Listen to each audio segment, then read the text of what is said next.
All right, let's begin the final day of the big open tournament. Good morning, everyone joining us in the grandstands, over in the pits, or even maybe at home. This is the Australian International Airshow, but we're calling this the Avalon Airshow Open Racing Tournament. We've got about 50 pilots going through a grueling several-day competition of intense racing under the 6-pole circus tent we have here. We did this in 2019 and the tent was significantly smaller. It was only like 2 poles. Now we've got this massive arena to play in and we're at the thick end of the competition. I'm joined by co-commentator Bear and we've got Group 1 ready to go.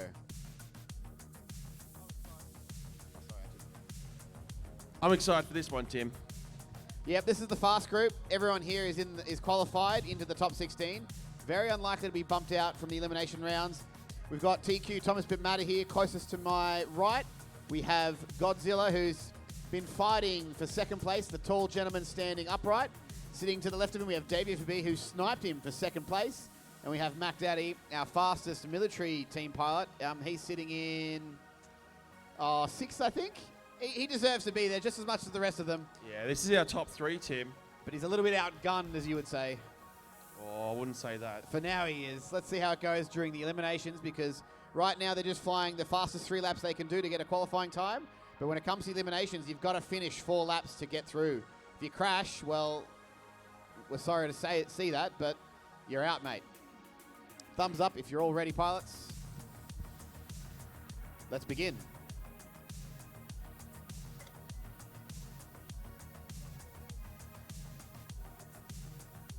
Arm your quads.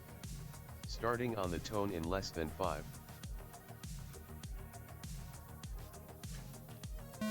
Oh, Davey FPV pulling off the start block. Thomas Bitmatter now, he's through the whole shot. He's coming through the high section of the track, about to come up over the crowd. Beamos Thomas out, TQ coming through the corkscrew now, making his way through KJR corner. Davey FP3 through the corkscrew, Godzilla through the corkscrew. That's lap 1 for DMS Thomas, a 15.65 for him. Davey FPV in second, Godzilla in third, Mac Daddy coming around now for 4th. All pilots now on the lead lap. DMS Thomas now coming through KJR corner. This will be lap number 2 for him at 14.42. Davey in second. Godzilla now coming around for third. Mac Daddy making his way through the corkscrew. Beamos Thomas coming up over the corkscrew. He may actually make a pass on Mac Daddy. This will be lap number 3 for Beamos Thomas, a 13.73. Beamos Thomas up over the crowd now. Davey FPV not far behind, but he takes a tumble and looks to be back up and over the crowd. Godzilla coming through behind Davey. He'll be looking to make a pass. Beamos Thomas now on lap number 5. Davey is down. Godzilla now coming around for his 4th lap. Mac Daddy now making his way over the crowd into the split S. Beamos Thomas out for lap number 5. That's all for him. Davey FPV's down. Godzilla's still up. Mac Daddy coming through the corkscrew now. That's lap number 5 for Godzilla. He's going to do one more. Coming up over the crowd now. Mac Daddy looks like he's going to call it. Godzilla, our last pilot, still on the track. Coming through the in-situ Pacific start-finish gate, and that's all she wrote, folks. Give those pilots a round of applause. They are our fastest pilots here today, and they will feature prominently in finals when we get to it at 11 o'clock today.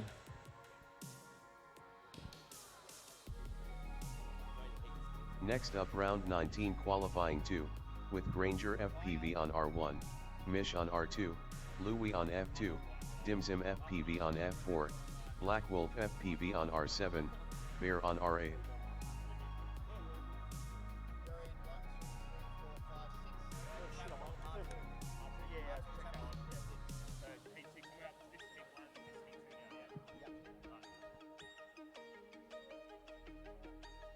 Up now, we have Granger, Dimsim, Black Wolf, Mish, Bear, and Louie.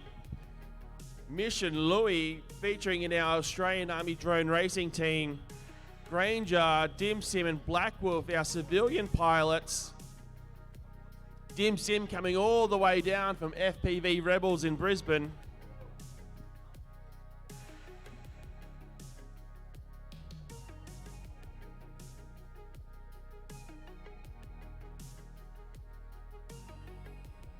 My co-commentator Bear is in this round, frantically getting his gear ready.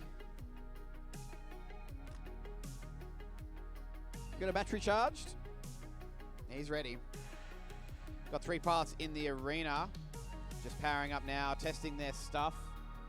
Here comes Dim Sim with the puffer jacket. You can tell a Queenslander when he's out of his warm zone. He's dressed like he's halfway to Eskimo land.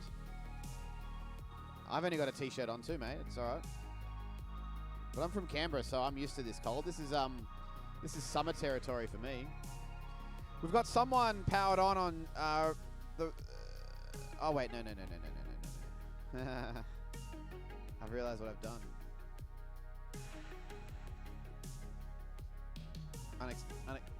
Unacceptable. There we go. We got 6 pilots per race maximum. We can do as many as 8, but tell you what, it gets chaotic at the best of times. The elimination finals will be done with 4 pilots up at a time, so a little bit less traffic to deal with in the racing lines. Nothing's more off-putting than seeing someone waving their rear-facing LEDs in your face as you're trying to shoot this gate with perfection. All right, 6th pilot Mish will be joining us now. He's in the arena. Mish is the pilot that brought home the big W for the Military International Drone Racing Team. And if you're at home watching Sunrise, because you're up early and love watching TV, you would have seen him getting a sweet interview. And the documentary on Netflix will be out later this year. Mish, a drone racing story of success and 0 failures. Oh, well, I don't want to speak too soon, but so far it's been all success for Mish. It's not even a charged battery. That is not a winning combination. Is there a seat?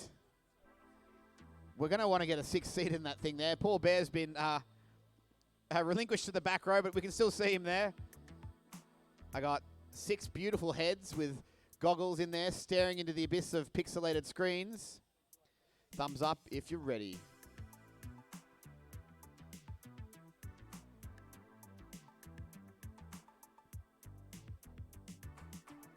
Arm your quads. Starting on the tone in less than 5.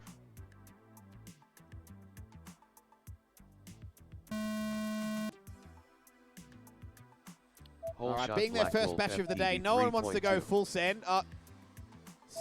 Spoke too soon. Louis going full send into that gate there. He's now in the dirt, trying to flip it back over. Hopefully he hasn't... You've broken something. It's gone back into the dirt. Blackwell first to clock a lap on this round here with Mish following right behind him. Then Granger FPV. Granger is one of our local pilots. I think you live in Geelong, is that right? You still live in Geelong? I believe so. Yep, he says.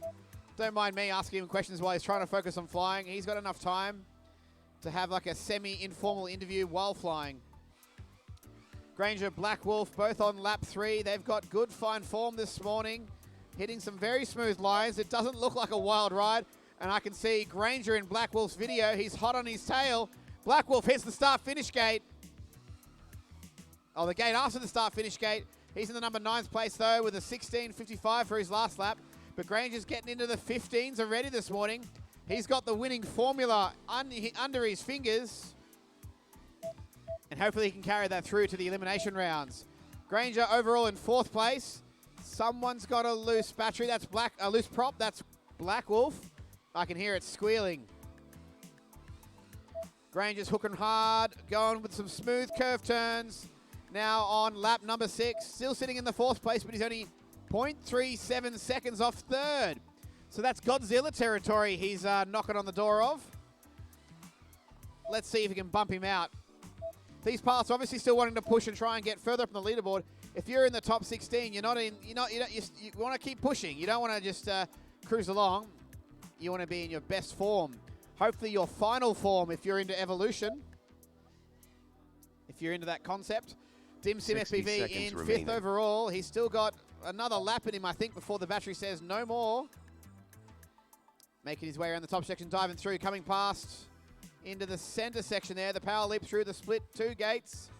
What do we call those? Side-by-side gates? We have names for some of these gates. Normally they're just called gates. But if we have one that's flat and level and you're going to dive through it, we call that a dive gate. It's about as advanced as it gets. 30 seconds remaining.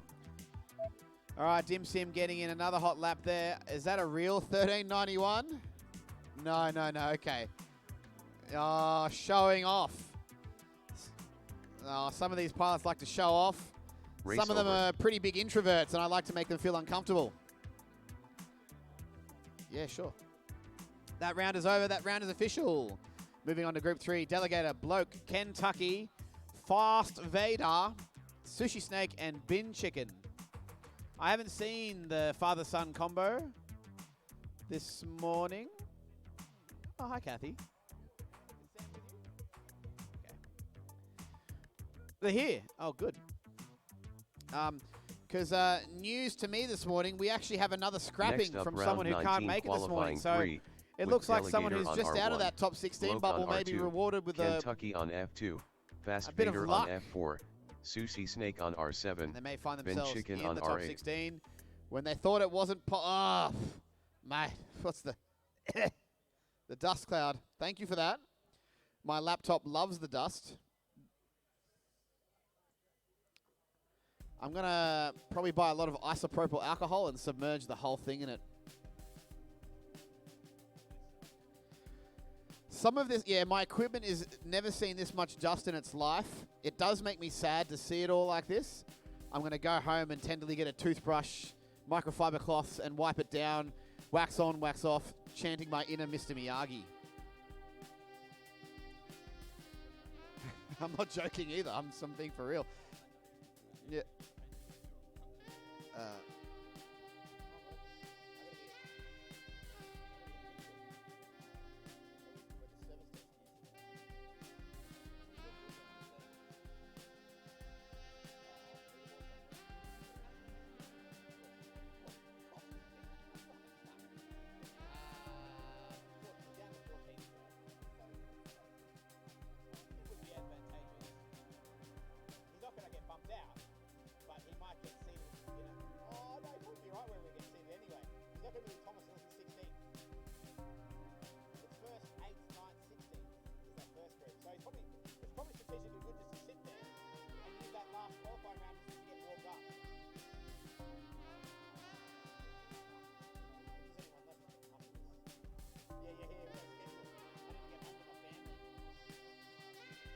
All right, we've got Delegator, Sushi Snake, Fast Vader, Bloke, Bin Chicken, and Kentucky in this round.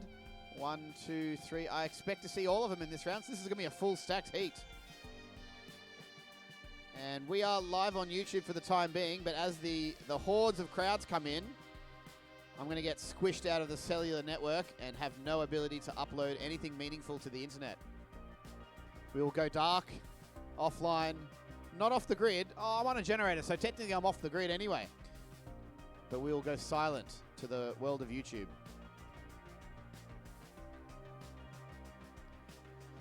Ooh-wee. This is the drone racing tournament. This is the open class tournament.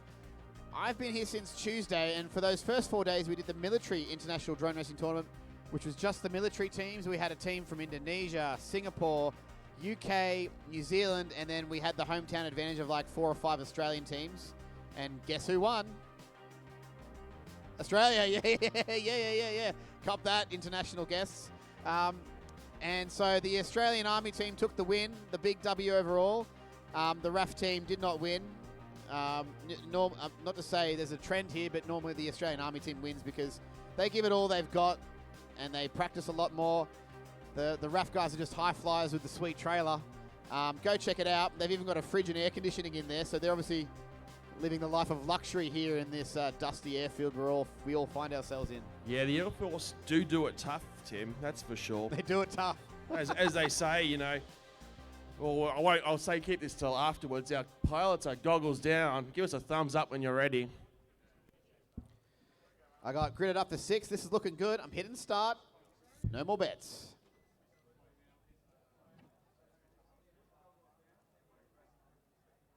Arm your quads. Starting on the tone in less than 5,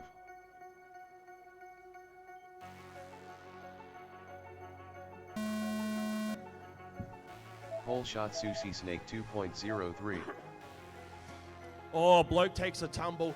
Delegator, our best performing Air Force pilot in the Military International Drone Racing Tournament, coming through into the corkscrew section in the middle of the track. Sushi Snake, our youngest pilot at the age of 11, he's got 1 lap down. That's his best of the tournament, a sub 20, 1964. He goes up over the crowd with that little blue LED. Fast Vader following him. He's about to come up over the crowd. Bloke takes another tumble. Oh, that looks dangerous. Delegator now, he's coming around for lap number 2. He's currently in 16th position. He's what we're calling the bubble boy, Tim. Top 16 go through to the finals. You want to entrench yourself for these last 2 qualifiers, that's for sure. Bin Chicken having a poke around the track. Sushi Snake is down. He's got his 3 laps. That's all he needs. That's a PB for him. A 59 flat over 3 consecutive laps. Fast Vader, he's coming through the corkscrew. Delegator tumbles and turns. Watch out for those flags. Watch out for the roof.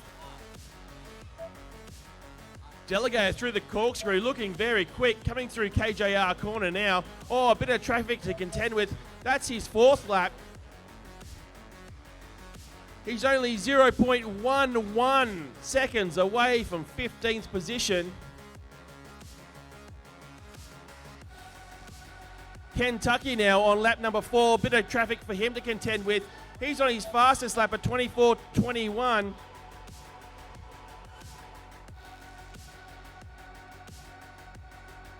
Kentucky making his way up over the crowd now. Give him a wave if you want to.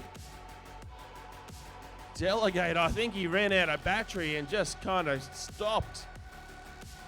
Bin Chicken and Kentucky, our 2 pilots still in the air. Fast Vader, he's in the net and you can actually see in his video feed our pilot Pitts. He's almost broken through the netting there.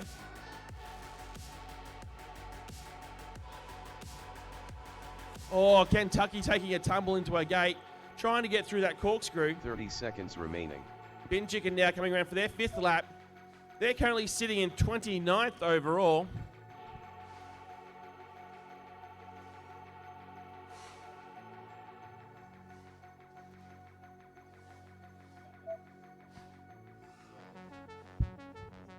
Ten seconds remaining. Kentucky's down. That's all he needs to do. 6 laps for him. So in qualifying, ladies and gentlemen, our pilots have 3 minutes to complete as many laps as possible. Finish your lap and then land. However, we will only record their 3 fastest consecutive laps. 3 laps in a row, as fast as you can go, and that will get you on the leaderboard. Top 16 make the finals. That's how it works. Bin Chicken finished 3 laps in 72.9. Please land. Sushi Snakes moved into the top 16. Expect to see this lightning fast 11-year-old in the finals later today.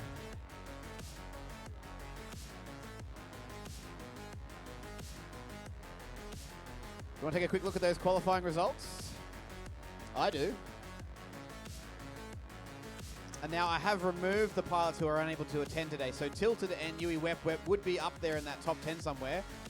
But they've been stripped out. Yeah, this absolutely changes the field now with Mish, MacDaddy and Bear moving into the top 10. Oh yeah, Mish was in 10th before. That's correct, And Tim. now he's in a comfortable 8th. We shall see him and MacDaddy with BMS Thomas and Sushi Snake in that first elimination if I remember my seeding formulas. Yeah, I was speaking to Mish earlier today about how he was going to approach his racing for this final day of the Australian International Air Show at Avalon. What's the tactic? Tell me the secret. His plan is to go faster than the other pilots. Ah, that's a good way to approach it. I think if you can do that consistently, you'll consistently beat other pilots. Yeah. That's the way we should treat it all. So take the advice, Hot Glue. That's the approach you want to be taking for your racing. You're up now in this group, qualifying for Group 4. This is round 19. We've done 19 rounds of this stuff, and we're going to squeeze one more in and make it 20 nice round qualifying rounds. I'm using the word too much. We have no Troy Star or Super Dizzy Die. Okay, pilots. Goggles down. Give us a thumbs up when you're ready. And no Qubit. Is that right? Hot Glue and Just in Time from our Royal Australian Air Force drone racing team. And Racing Lewis from the Army Cadet team. He's our fastest cadet on the leaderboard. He certainly is. And probably part of the team with the least flying experience out of everyone here. They all have doing amazingly well for the experience they've had. Everything's got their equipment a in week ago. less than 5. Oh, wait, stop. Stop. Stand down and Track is disarm. Race start cancelled. Fast Vader. I think you actually might be in the net along the pits.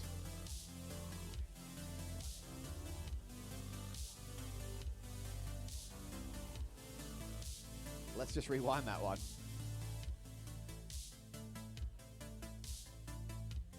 I think that's what I was looking at. When I looked at Fast Vader's video during that last race, I could see a bunch of Army guys with some tables. Looked very much like our pit setup. We got it? Track is clear? Yeah, they've got it. Okay, pilots, goggles down. Give us a thumbs up for the second time.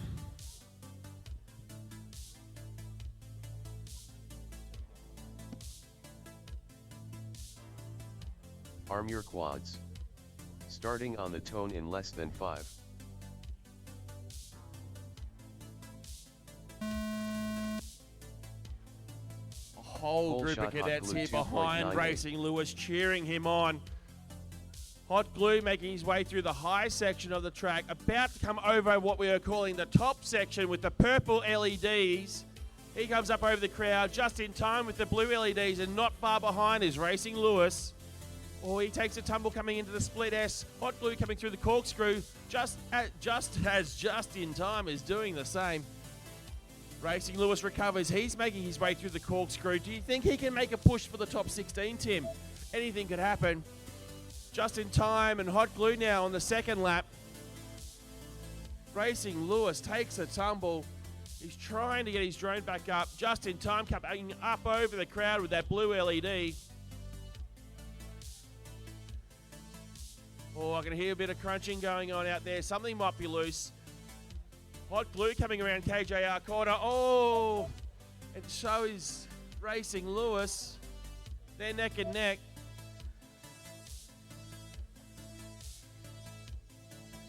Something is crying out for help, Tim. That's a prop about half a turn too loose.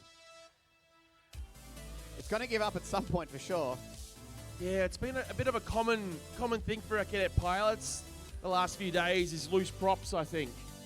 A bit of muscle needed to really wrench those props on tight. Just in Time, about to come through for his third lap. He's sitting in 31st overall. Hot Glue on lap 4. Just in Time on lap 4. Racing Lewis. Goggles are up.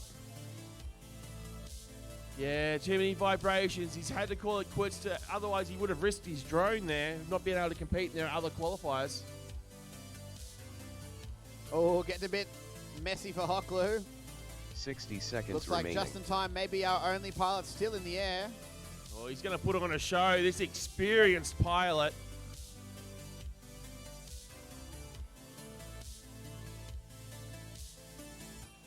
Just in Time, also a hot air balloon pilot. Yeah, if you want to catch him doing that, he'll be flying balloons all next week. He just can't get enough of the skies.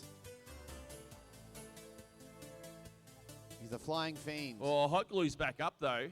Purple 30 LED seconds coming through remaining. the in-situ Pacific start-finish gate. He's in 29th.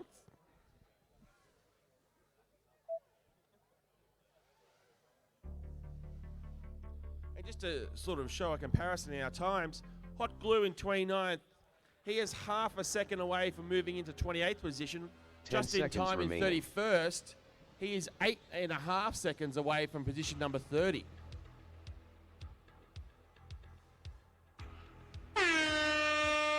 Finish your lap and then land. Hot Glue finished 3 laps All right, in Hot Glue, you are done, and- 122.78. Oh, and Hot Glue sends it Please into land. the crowd. Just in Time finished 3 laps Battery in disconnects. 91.84. Just in Time Please does land. the same.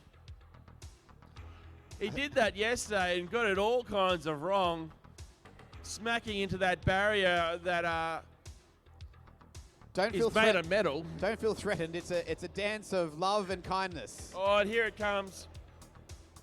The Army-designed, Air Force-tested drone extraction tool. Race over. Developed this week at the Australian International Airshow. The highly Next up, round sophisticated 19 green qualifying broom 5, zip tied to a with Hutto piece of on R1, PVC, Paints which is on used to R2, get drones Manic down off Tardis the on F2, netting. Brig on F4, Chiz on R7, Firefly on R8. Now, Tim, this is a very interesting race, actually, because it features Chiz, someone who we would call the bubble boy in this competition. He's been riding that number for several days now. Yeah, let's pull up the qualifier, because I think we're going to have to keep referring to this, because I expect some changes in these last two races. So Chiz here, he's just inside number 15. Oh, but Sushi Snake. is only 0.04 seconds off. Yeah, one race. Oh, Chiz has one more go, or two more races to qualify and push and solidify himself in the top 16. Sushi Snake has one more. After that, we actually have our British military drone racing pilots who only got 1 day on this track and have had to depart back to the UK. And then we have Third Eye, possible. But he has to be here to do it. That's true. I don't think I've seen Third Eye. I haven't seen the man with 3 eyes Followed yet. by Tomahawk, who is coming up very soon. I'd like to see him really push it. He's, carnage in the drone extraction It's still scene. stuck above the net from what I can see. Peepsy's one we need to keep an eye on. I would expect him to move up. After day one in qualifying, he was sitting in 4th. Oh, now he's in 12th. Yeah, he was feeling quite happy with himself with his 4th position after day one. But absent yesterday, he needs to work hard to get into that top 10. What about the club team scores? They're not important for this. They're for the military tournament, but it's good. It's still good for bragging rights. Oh, we're in 2nd now. How about that? So we got the Melbourne Multi-Rotor Racing Club is the winning club here, with the top 3 pilots having carried 119 points cumulatively for them. But in 2nd place, it's the Canberra Club with Davey, Bear, and myself. Well, to be honest, Tim, me and Davey and I are really pulling all the weight there. My 1 point gives us 2 points above the Army team there. It's nothing to turn your nose up at, you snob. And then in 4th place, the Eastside FPV. Now, Eastside would be higher, but because of Yui Weprop and Tilted tapping out, they're not worthy of this team score now because they bowed out for today. Yeah, that makes it really interesting. Where's the Air Force sitting? Oh, goodness. Down in 7th, the only one who's doing them any favours is Delegator. So even Adelaide with 1 lone pilot, Black Wolf FPV, puts them above there, and Dim Sim bringing it home for FPV Rebels in Queensland is the only one there contributing to their score of 30. Okay, we got our pilots with their goggles down. Give us a thumbs up, guys. Let's go racing.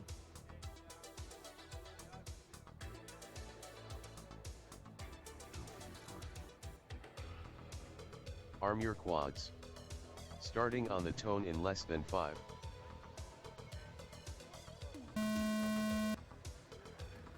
Pole shot Chiz 2.27. Yeah, Chiz first through the start-finish gate. He's about to make his way. Oh, Hutto takes a tumble. Chiz coming up over the crowd now. He's currently in 15th, and he's going to want to push harder to solidify that spot because Dim Sim is coming. Not Dim Sim, Sushi Snake. Too many food names in this tournament. Chiz now on lap 2. Firefly making their way through the corkscrew.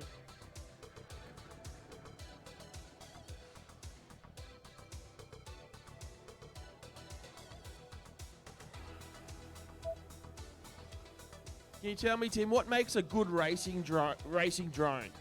I think first and foremost, it's durable. Durable. Well, yeah, Hutto here's really demonstrated that. You know, you've crashed out. You need it to be able to fly for the next round and get back up if you can. Yeah, I don't think it's good having a glass cannon type thing going on here because at some point you're going to hit some obstacle. And I think you need to be able to keep going more so than you need to be able to go fast. Especially in the eliminations. Yes. So when we get to finals, we're not racing for time, we're racing for positions. And often, you're not out of it even if you're in 4th place. You know, pilots number 1 and 2 we've seen it again. The Stephen Bradbury in drone racing It's happened so many times. I would say a valid tactic. Oh my goodness, Cheers taking a tumble. I think he's stuck in the net there. That might be it. Goggles are up. This is just the Firefly show now. He's got 2 laps in. I tell you what, Tim, getting stuck in the net is a real bold strategy for moving into the top 16. Yeah, certainly.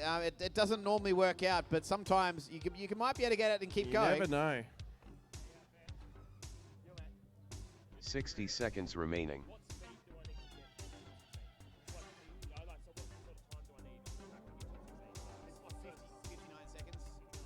Like just under 20s, 19s, basically all round. It's Thomas's track. Blame him. All right, Firefly looks like he's putting it down. He's gonna. No, your battery's too low, mate. 1 point. Talking about battery voltage, a full LiPo cell is 4.2 volts. Yours is at 1.5.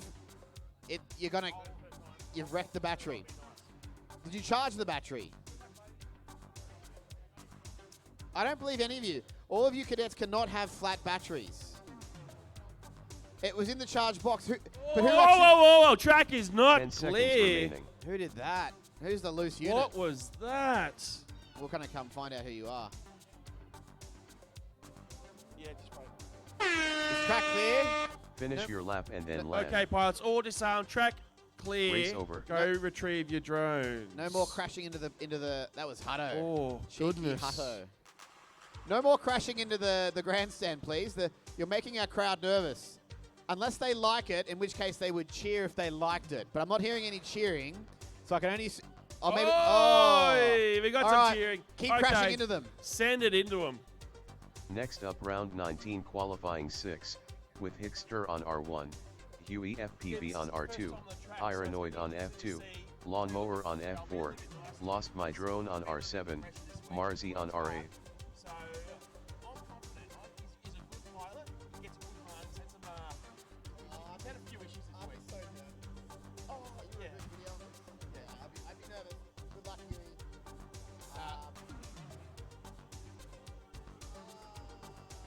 I tell you what, he's got to feel the track out this first run. He's got 2 runs. Feel the track, feel the pace, and then he's got to give it all in the last qualifier. It's 2 or 9, that one. Feel out his line in this one and then give it his best shot in the last qualifying. Will he get in? I don't know. What a story, though, if he does.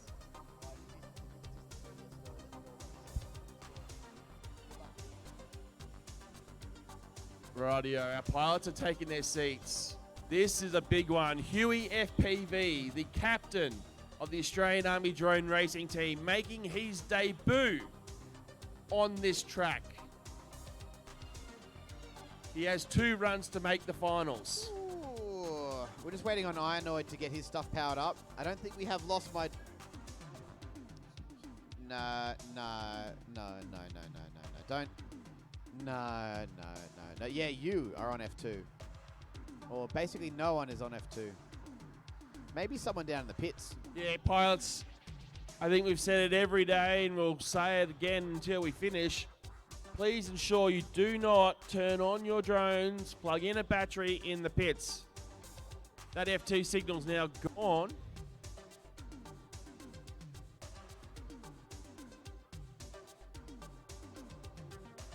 Now you got no power on F2.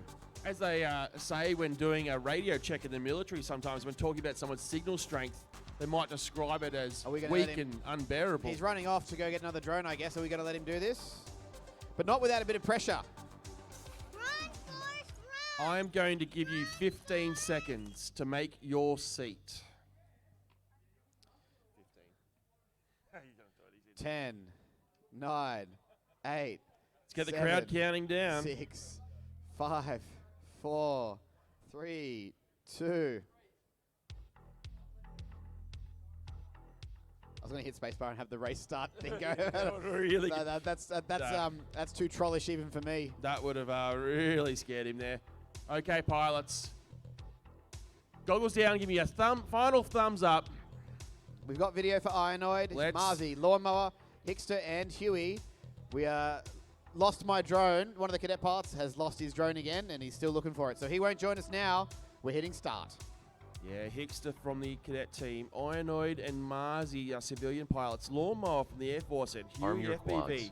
making his Starting debut on the track. tone in less than 5. Oh, someone takes off early. Full shot Oh, Marzi someone takes a tumble. 2.16. I'm not sure on that one. Marzi up over the top of the crowd. Ironoid coming up behind him. Hickser over the top of the section of the track. He and Huey FPV are almost neck to neck. Huey up over the crowd now. Marzi takes a tumble. He's out. Huey FPV feeling out the course. Coming through the split S now. Ironoid on to lap number 2. He's coming up over the crowd. Lawnmower's coming around for his first lap. That's a 26.69 for him, and he takes a tumble. It's lights out for you, boy. Ironoid now coming around KJR corner. This will be his second lap. Huey FPV on his first. Obviously, it's a PB. It's his first lap. Ironoid coming around now through the top section of the crowd, starting to put on a bit of pace. He's well inside the top 16. It's now the Huey FPV and Ironoid show. 2 pilots in the air. Ironoid now on lap number 4. Huey FPV coming through the corkscrew, making his way through KJR corner. This will be lap number 2. He's starting to pick up the pace now. He's getting on that time that he needs to be to make into the top 16. A 22.49 for him, and you can see it is the Huey FPV show. This is his best chance now, a solo run for Huey FPV to make the top 16. He's almost got the pace ready. He just needs to shave off a few more seconds and do it 3 times over. Oh, that's an He's got the pace. He's got the 18.99. That pace. is what he needs. Here we go, ladies and gentlemen. The whole crowd riding with him. Tell you what, though, if he gets into the top 16, he's going to have to tell Sushi Snake, I'm sorry. This will be an absolute miracle if he makes it. That's a Oh. 17.62. Here we go. He's on the 59 bracket. That is what we need to be in the top 16. Oh, no. Huey FPV now, that right-hand sweeper turn into KJR corner. This is the one we're looking for. At 52.90, he is inside the top 16. Huey 60 FPV seconds with his remaining. first run makes it into the top 16. That makes the bubble even more exciting. Oh, this is really shaking up the competition. Sushi Snake has one He's more now run. in 6. Oh, he's in 6. He's in level with Ironoid. Oh, On his first run. Huey FPV Talk about out of nowhere. Talk about not needing any Absolutely practice. nowhere. Round of Race over. applause for that run. The captain of the Australian Army Drone Racing Team, Huey FPV, has done it. I'm genuinely blown away by that. That was amazing flying, Tim. Goosebumps. The hairs are up on the back of her arms. Like chicken skin. Oh.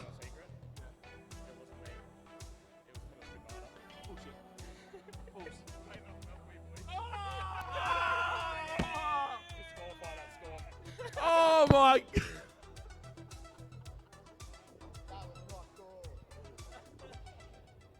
Ladies and gentlemen, I've just been informed that that run will now be disqualified by Huey FPV as he played a very vicious joke on me and Tim in the commentary box. Took it hook, line, and sinker. Oh, Huey FPV sat down to fly. But two-time world This champion. event's over. I'm going home. Two-time world champion. How dare they? Thomas Bitmata flew that race. Oh, I need to go have a break now. Oh, well done to you, boys. Yeah, well played. Absolutely well Well done. played, you scoundrels. To be fair, we had the crowd G'd up as well. And so now it makes. the crowd is equally the victim here. Now I know why there was multiple cameras in our face. I just thought they were doing a promo video. Oh, well done. Okay, up now we have Tomahawk. He is in the bubble. Next up, round 19, qualifying He- 7, with Mr. Goose on R1, We- Scorpion on R2, Third Eye Do on we F4, need to check who's flying Tomahawk what on drone R7, now? Top Knot on R8. I don't know what's going to happen. Oh my goodness, what a good prank. Well done, boys. Okay, up now we have Tomahawk, Scorpion.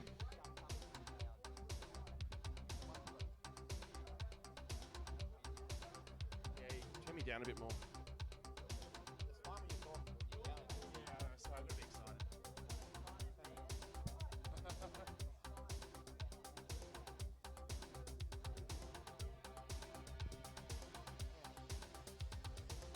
Okay, looks like to be a solo run for Tomahawk. Just what he needs to crack into the top 16. Yes.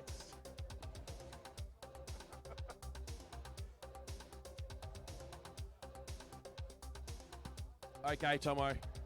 Give us a thumbs up. That's a thumbs up. Let's do it, mate. Now, Win it or bin it. I want to see you arm your quad and confirm it's really you flying. That's a good plan along there. Ah. Okay, let's do it. Let's go racing.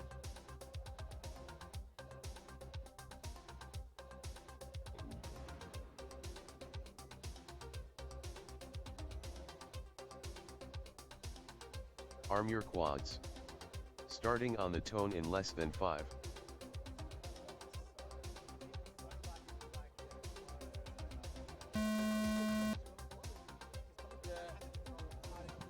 Whole shot Tomahawk 4.0.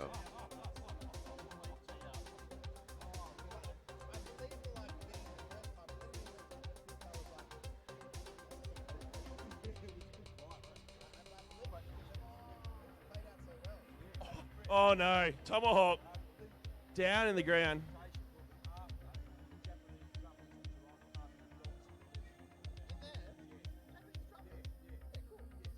Tomahawk flip-flopping around. This is not the kind of flying we want to see.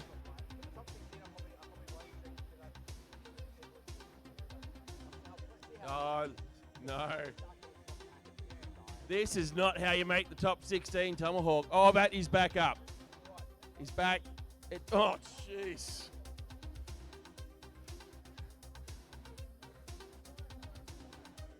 I don't know if he can fly at home. What a disappointing round after that last one. Oh my goodness. You're still in crash flip. You're mowing the lawn. You're not lawn mower, you're Tomahawk. Okay, you're done and dusted. That's it. Go do the walk of Race shame. over. Go collect that. That is disappointing to say the least after that last one. Rightio. That's the end. That's the end of qualifying round 19. This is the last round of qualifying. The last chance dance for all pilots to make the top 16. Tomahawk, he's in the bubble. He has a chance of making it. Next but after up, that round effort, 20 I qualifying 1. have my doubts with if he will Gojira be able to on make R1, the top 16 from DMS here. Thomas on R2, Davey FPV on F2, Sushi Snake Mac still in Daddy with a on chance R7, now Heapsy on after R8. that little prank pulled on us with BMS Thomas and Huey FPV. From Houdini in the live stream chat, yes, Heapsy's still flying. He's up now. This is his one chance to move up into the top 10. He was number 4 in qualifying after day 1. But as the pilots got more time on the track, they were able to push forward and move him down to 12th.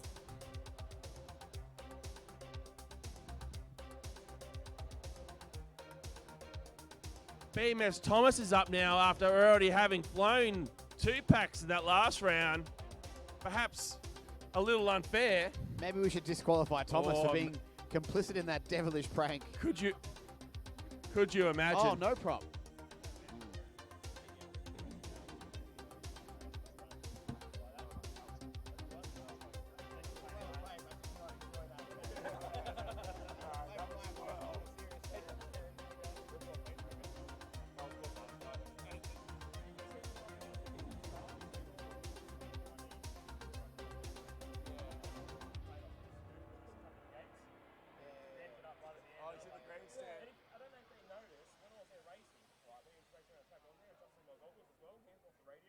Oh, we were too early to watch that. Is he flying at your quad? He's up at the grandstand.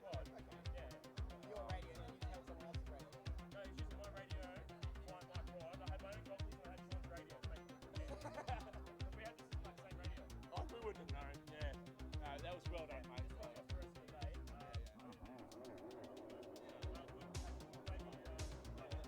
was a good one.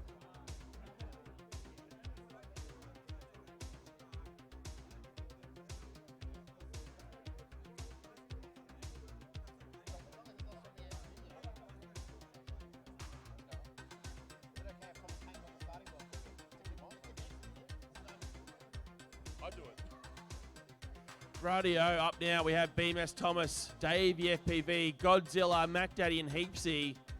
This is our top 3 pilots in their last qualifying run. Mac Daddy, after a few pilots have pulled out today, is now moved into the top 10. Heapsy just outside the top 10, but previously position 4 after day 1.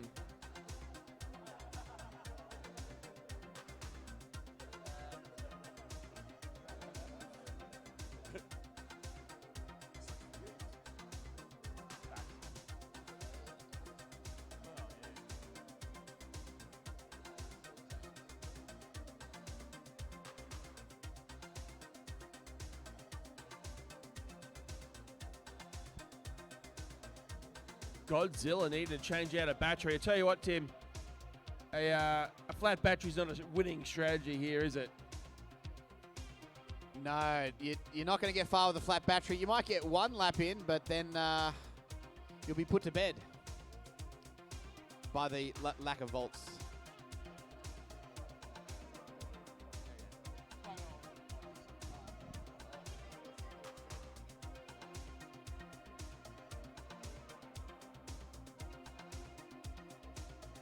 So looking at how the top 16 will play out if it was to have no more movements, we'll have BMS Thomas, Sushi Snake, Mish, and Mac Daddy in the first group. Then it would be Dim Sim, Heapsy, Granger, and Marzi in the second. Godzilla, Delegator, Ironoid, Louie in the third. And then Black Wolf, Bear, Davey, and Chiz in the fourth. We got video for 5. Radio. Everyone's ready. Let's go racing.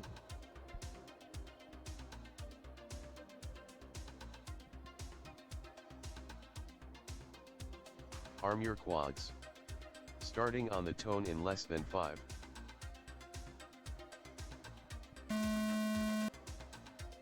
Pole shot Davey FPV 2.05. Davey FPV out like a rocket. He wants to get closer to BMS Thomas. BMS Thomas hanging off the blocks, giving his mate Heapsy a great clean run and a chance to move up the leaderboard. Davey FPV takes a tumble and into the crowd. Give him a wave, ladies and gentlemen. You're on his video feed. Heapsy now, he's coming through. He's on lap number 2. BMS Thomas still hasn't taken off on the blocks. Godzilla now coming around for his first lap at 18:21. Mac Daddy, he's on lap number 2. Heapsy's on lap number 2. Godzilla now coming through the corkscrew in the center of the track, about to make his way through KJR corner for lap number 2. That's a 14:47 for him. He's 1 second. 1.35 seconds away from Davey FPV, who's crashed out of this last qualifier. Mac Daddy coming through the corkscrew. BMS Thomas is still yet to take off on the blocks. He only needs 30 seconds to do 3 laps. So he's got plenty of time to wait. Mac Daddy now coming through the top section of the track. Godzilla coming through the corkscrew. He comes through KJR corner for lap number 4. This will be a 14:28 for him. He's lowered the time from him to Davey FPV. He is now 0.6 seconds away from second place. BMS Thomas has now taken off. He's coming through the top section of the track now into the split S. Mac Daddy coming through the corkscrew. Heapsy's on a PB run. Lap number 15 is lap number 5 is a 15:20. 47:13 for Heapsy. He comes through the corkscrew now through KJR corner. Heapsy has moved into 5th position. Mac Daddy coming through KJR corner. He's also on a PB run. A 16:38 for him. He's well inside. He should be staying inside that top 10. BMS Thomas now coming through for his 3rd lap. That's a 13:28 for him. Heapsy's done. Mac Daddy and BMS Thomas are still in the air. Mac Daddy also at a PB run, a 50.17 for him. He moves up the leaderboard. This is BMS Thomas's last run before finals. That is the fastest lap of the entire tournament. Lap number 5, a 12.12. Round of applause for our pilots, ladies and gentlemen. They are our fastest on the track. The fastest pilots in Australia.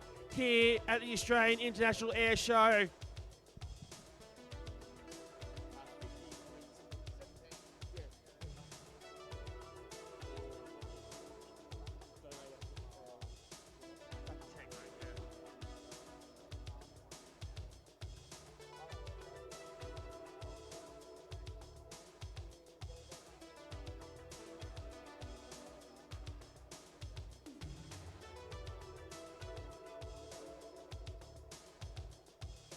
Up next is Granger, Mish, Louis, Dim Sim, Black Wolf. Next up, round 20 and Bear. qualifying 2, with Granger FPV on R1. This is their last qualifying Mish round on before R2, the finals. Louis on F2, Dimsim FPV on F4, Black Wolf FPV on R7, Bear on R8.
All right, we got video for 6. This is a full stacked race.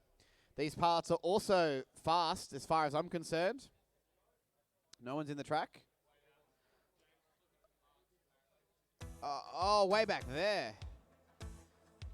They're out? Looks like they are. All right, thumbs up when you're ready. Your last chance to make your mark and impress the crowd. Don't do what Godzilla did and smash quads. it into 1,000 pieces. Starting on the tone in less than 5.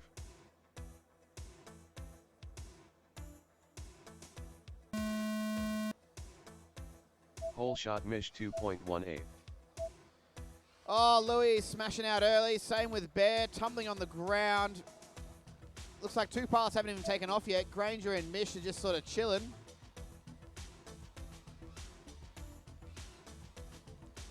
All right, Granger and Dim Sim have now taken off.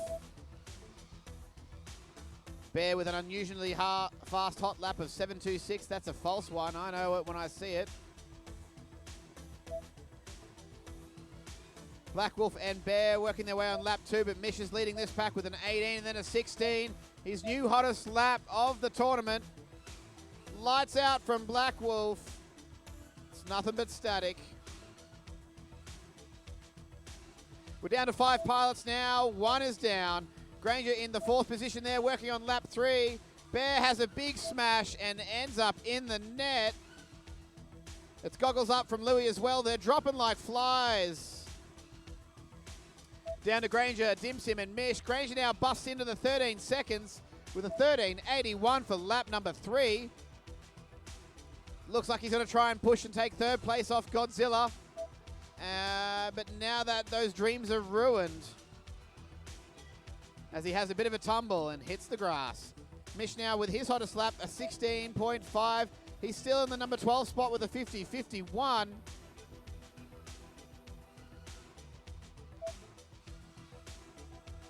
Mish having a bit of an accident there, bumping off the tent. But straight back on the horse and in the gate. Lights out for Granger. It's all gone dark. He's run out of battery, he says. And Dim Sim having an impact into one of the poles.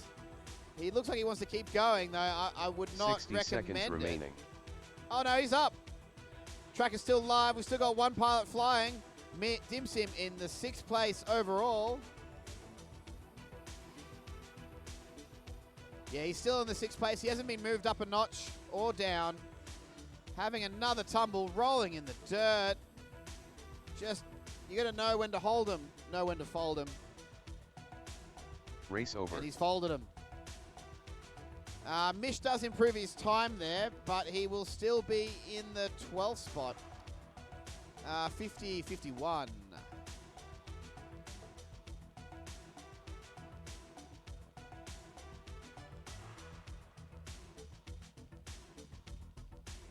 Yeah, just behind him, yeah. 0.31 of a 3/4 of a second. Next up, round 20 qualifying 3, with Delegator on R1, Bloke on R2, Kentucky on F2, Fast Vader on F4, Sushi Snake on R7, Ben Chicken on R8.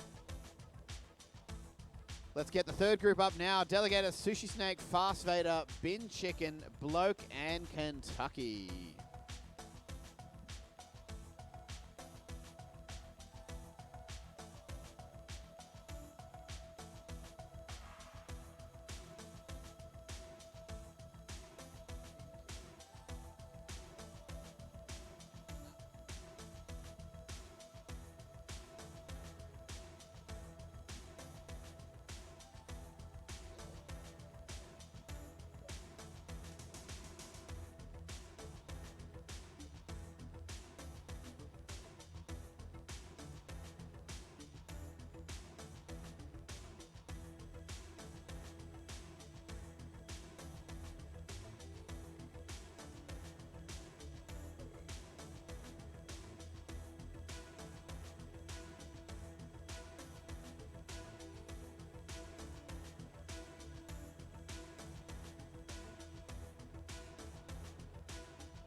Oh man, that looks grim.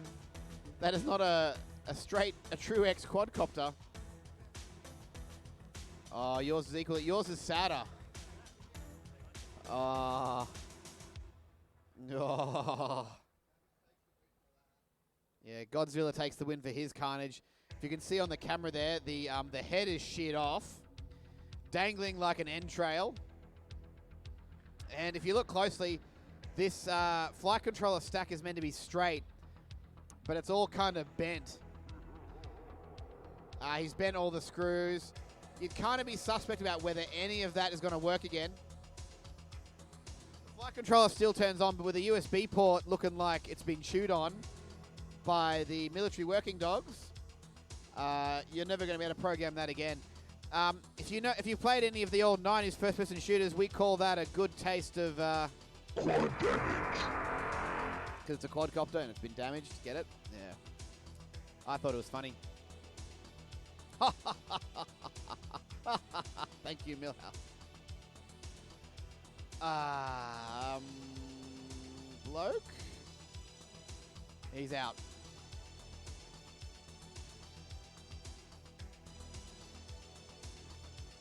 Down to 5 pilots in this round. We've got 4, 5, 6, 7. We got this and then 4 more races after that. And I think we'll then start getting the top 16 ready for their elimination rounds. That is going to be the spiciest and tastiest competition we've seen in the arena all week. I mean, the military one was very good too, but the competition is even more fierce in the open tournament.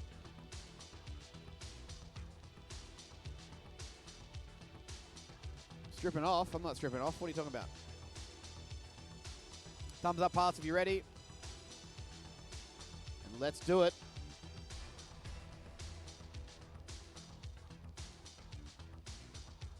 Arm your quads. Starting on the tone in less than 5.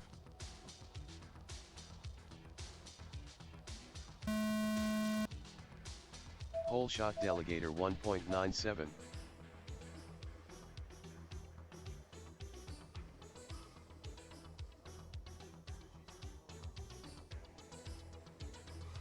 Sushi Snake now through the corkscrew. Fast Vader not far behind him. Delegator coming. Oh, he's lost, but he's coming through KJR corner now for lap number 1.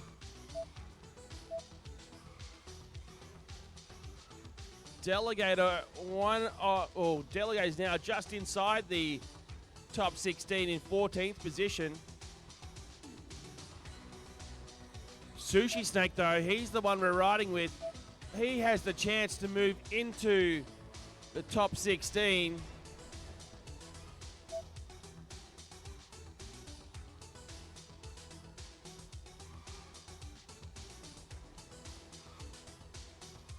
This is an absolute blinding run for Sushi Snake coming through now. This could be it. A 22.49 for him, but the 18.89 his first lap, his fastest of the tournament. I think that could do it for him. He's currently sitting in 16th according to my sheet here.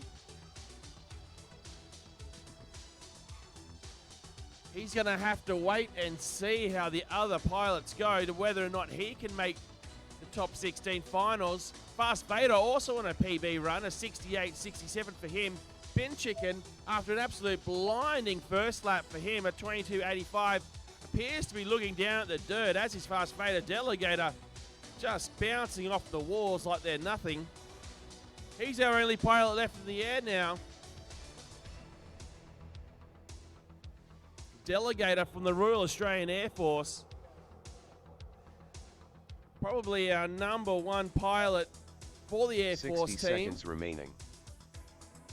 Yeah, Delegator is definitely the leading pilot of the Air Force team across the entire week's tournaments. Radio pilots, track's clear. Race over. Go retrieve your drones. In fact, in his last run, a PB for Delegator, an 18.01.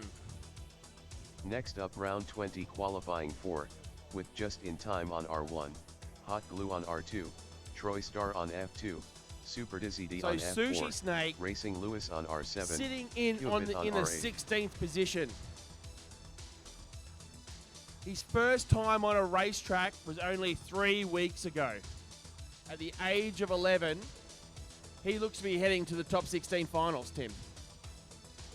Yeah, he'll be facing off against a couple of top pilots there, namely Thomas Bitmatter in first, but also Mac Daddy and Mish in that one there. So it'll be a Bradbury story because it only requires a couple of them to crash out and let the pressure get to them, and maybe their wits will crumble. Yeah, I think he'll be the absolute fairy tale story of this tournament.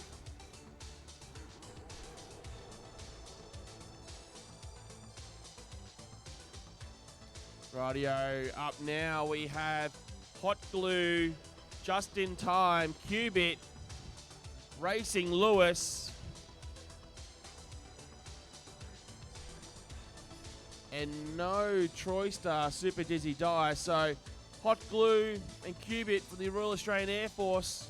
If you wondered about Hot Glue's name, just check out his drone. Oh yeah, give us a smile in front of the track camera. No. The crowd were loving it. Hot Glue, check out his drone. It's mostly a little bit of carbon, a little bit of elastic, bit of some zip ties, and a whole lot of hot glue.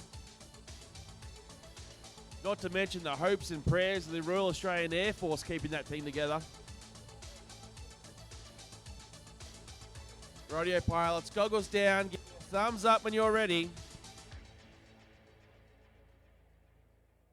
I wouldn't have had all thumbs up, would I?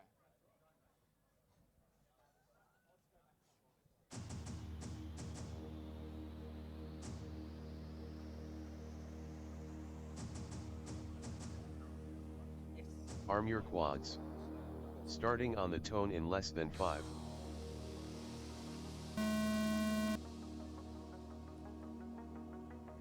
Whole shot no, just Tim, in I time can hear it 3.9. now. I think something might be a little loose on one of these 3 drones. And who do you think has that loose prop? I don't want to say it. Racing Lewis, battery disconnection on gate number 2.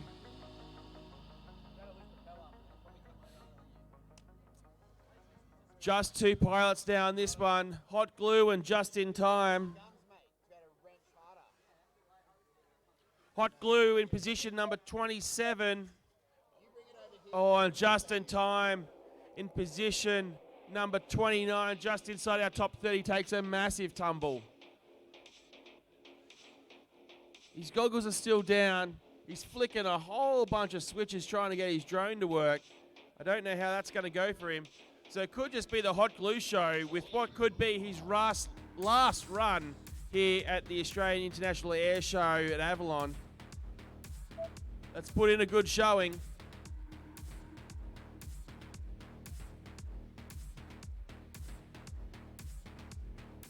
Oh, he takes a tumble, giving a good look at those pylons.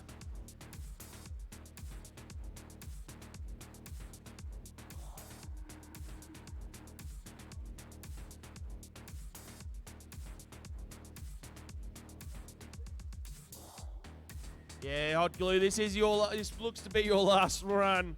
Unless you can shave 25 seconds over 3 laps. But at this pace, you may as well just showboat for the crowd.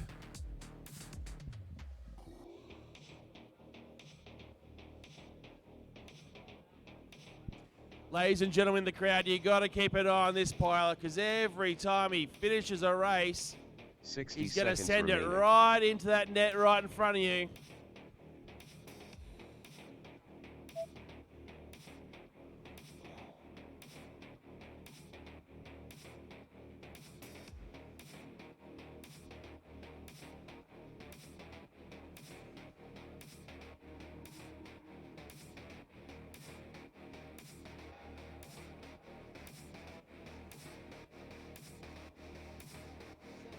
Thirty seconds remaining.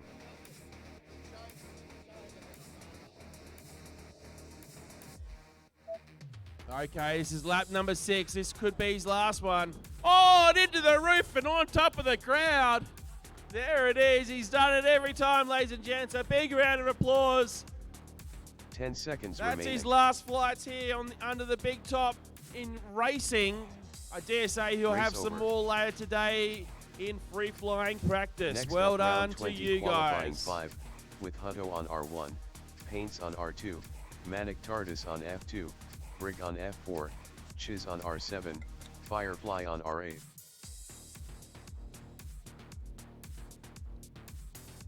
Don't go anywhere, folks, because up now, my favorite pilot, and soon to be your favorite pilot, Manic TARDIS.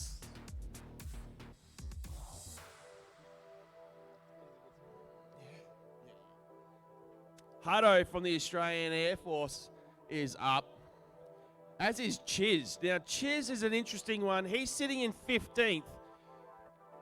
I think the only pilot that's going to challenge Sushi Snake and Chiz for the top 16 is my man, Manic TARDIS.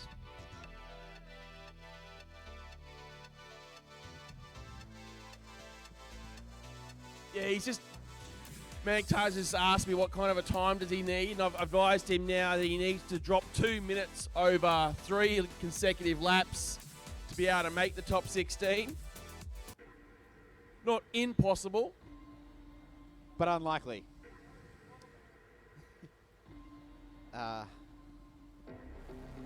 We also have Paints from the Australian Army team. Firefly from the Australian Army Cadet team. We have no Brig, so this will be... Yeah,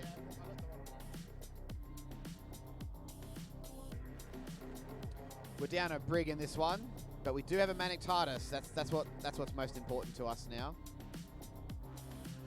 Desperately trying to power on his drone and get video. On the live stream, Sando076, go Racing Lewis. Certainly a big fan club for Racing Lewis watching the live stream at home.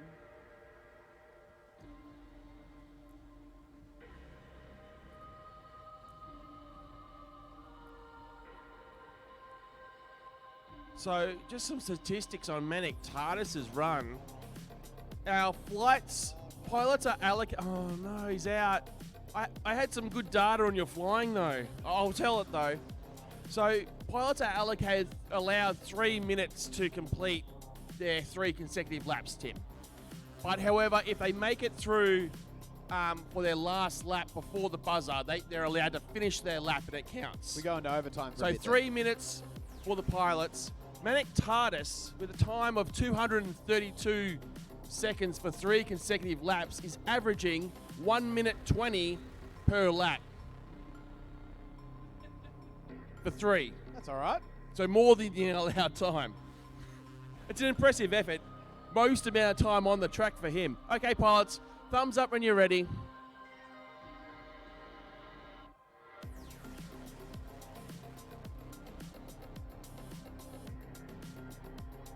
Arm your quads. Starting on the tone in less than 5.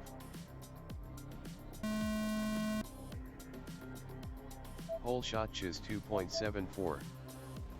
Oh, Hutto takes a tumble. Chiz about to make his way up over the crowd. So's to Firefly. Paint's following in behind him in third. Hutto and Paint's neck and neck. Chiz coming through KJR corner now. This will be his lap number 1. A 21 flat for Chiz, representing the Melbourne Multi-Rotor Racing Club. Chiz up over the crowd. Hutto through the corkscrew. Paint's in his vision. Chiz now coming through. He's going to have to contend with a little bit of traffic, but first he's got to deal with that flag. Hutto now coming through KJR corner. Firefly on lap number 2. They're going to make their way up over the crowd, and the vision of Paints is just in front of them in their video feed. Oh, Chiz takes a tumble on lap number 3. He's flicking his switches. He's going to get back up. Hutto up over the crowd, narrowly avoiding a guide wire. Chiz currently in turtle mode, but in the right way up. Firefly looks to be just looking at the roof, but he's still up and flying, coming around the corkscrew. Paints coming around KJR corner now. This will be his second lap, a 46.79 for him, and currently in 44th position. He takes a tumble and his video goes really bad. Goggles are up for Paints. Chiz is in the net, I believe. Yeah, that's right. We can see people in the crowd through his video feed. Thumbs up from that punter. Thank you. Hutto is down. Firefly down, but Hutto's back up. If he can avoid the net, he would have been going up above the crowd, but that net just sucks you in and doesn't want to let you go. I tell you what, I think goggles are up for all 4 pilots. Track is clear. Go and collect your drones. A round of applause for these pilots. Chiz will feature in our top 16 finals, but that could be it for these 3. Next up, round 20 qualifying 6, with Hickster on R1, Huey FPV on R2, Ironoid on F2, Lawnmower on F4, Lost My Drone on R7, Marzi on R8.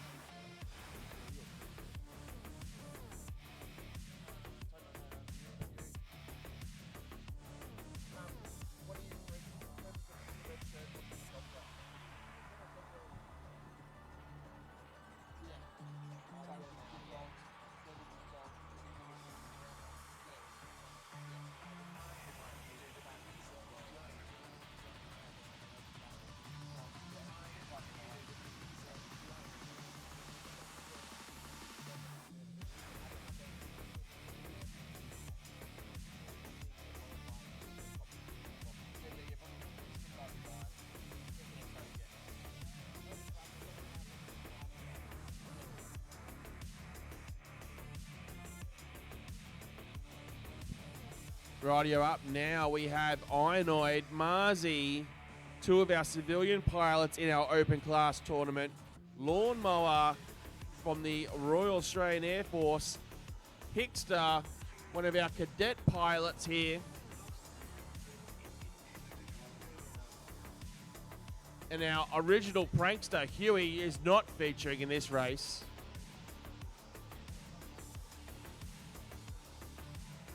Radio pilots, goggles are down. Yeah, give us a thumbs up when you're ready.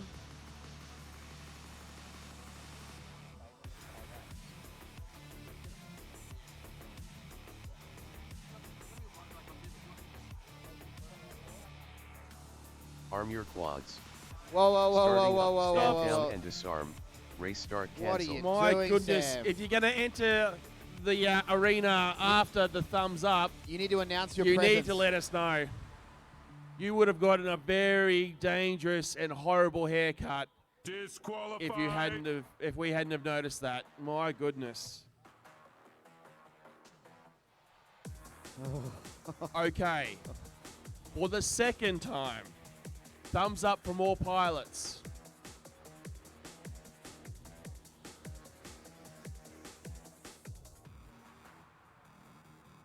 Okay, thank you. Arm your quads. Let's go racing. Starting on the tone in less than 5.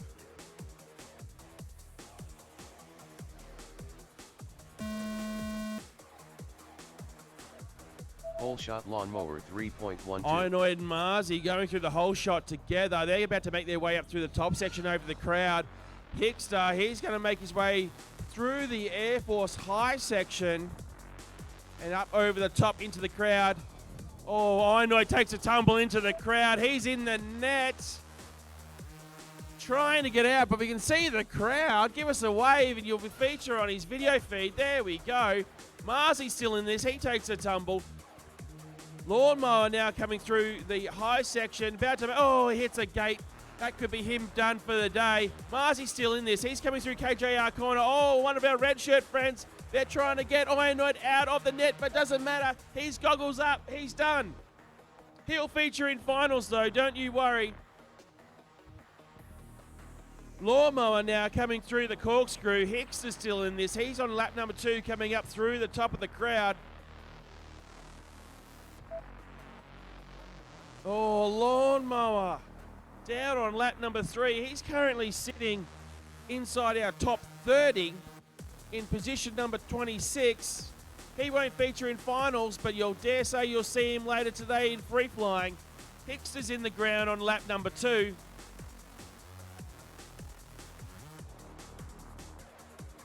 Just 2 pilots still in this, but I think Hickster might be done. He's trying desperately to get back up. Oh, Lawnmower around for lap number 3, takes another tumble. It's a 1-pilot show. Oh, well, I was about to say Lawnmower's on a PB, but no, he's just triggered some false laps. Very close to those guide wires. This is an absolute wild ride with him. Oh, hits the ground, hits the corkscrew, back up and gives it another go. 60 seconds remaining. Yeah. Oh, takes a tumble again. Oh, that could be it. You can keep going, but I think you're just going to mow the grass there, Lawnmower. Track is clear, pilots. Go collect your drones. And ladies and gents, we're going to need that drone extraction Next tool up, again. round 20 qualifying 7 with Mr. You Hughes haven't on heard me R1, speak about this. I tell you Scorpion what, on you're in R2, for a treat. Eye on F4, This is a highly Tomahawk on sophisticated R7, piece of military Top Knot on equipment R8. designed and developed this week at the air show. A Bunnings green broom zip tied to a piece of polypipe. That's how we get the drones down off the net.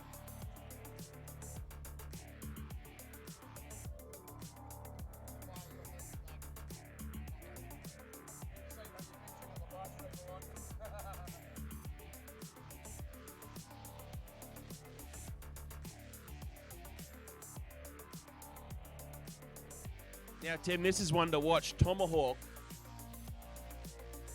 His last run to make the finals.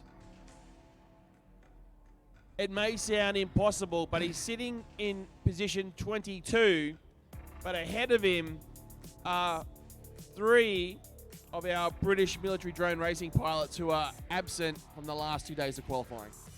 One shot, one chance. Palm sweaty, knees weak, mum spaghetti for Tomahawk. Did you have mum spaghetti for dinner? No, you did not. Well, did you have Weet-Bix for breakfast this morning? There is vomit on his sweater already, but...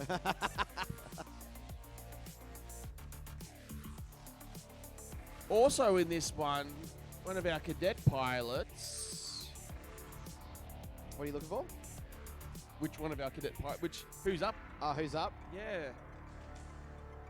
This is Goose. Mr. Goose. We haven't seen Mr. Goose for a little while. He's just repaired it. Yeah. Spent countless hours repairing it for the final debut.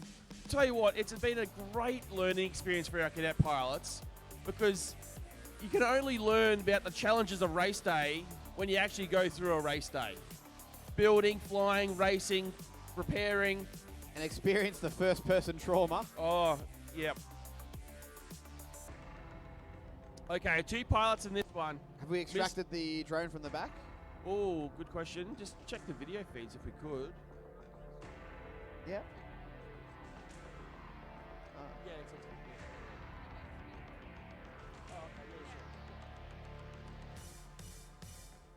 This is our last race in qualifying, ladies and gents. After this, we will have the Royal Australian Air Force Military Working Dog Show. A display with Japanese drums, and then we're into the top 16 double elimination finals. Yeah, so this is our last race for a little while. We'll have the military working dog display right after this. Well, technically starting at 10, so, you know, there'll be a couple of minute break between. And then after that, I'm told we'll be gifted with the Japanese drum show that I've not yet seen this week. So that'll mix things up a bit. Finals? Yeah. Yeah, so 10 o'clock is the dogs. They'll probably go for... All right, I'm just going to do a quick gate repair. So Mish is on the track.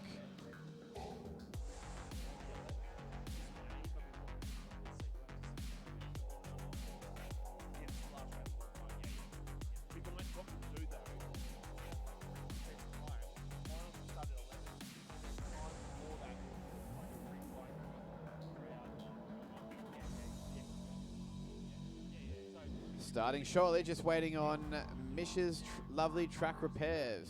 Can't see where he is. Can you see Mish on the track? We get a thumbs up from someone if the track is clear. We can't quite see from our position.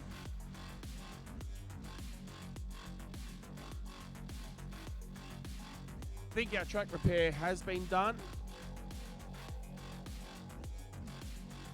Mish, if you're out there, hide in one of the support poles. Yeah, scream out if a drone's coming your way. Our 2 pilots are ready. Thumbs up. Let's go.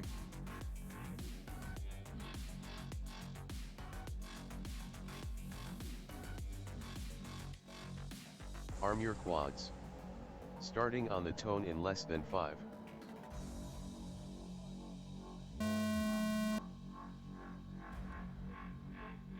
Whole shot Tomahawk 3.89. Tomahawk coming now through the high section, through the Air Force flags. Oh, Mr. Goose. I think it's lights out for him. Once again, it's the solo Tomahawk show from the Royal Australian Air Force.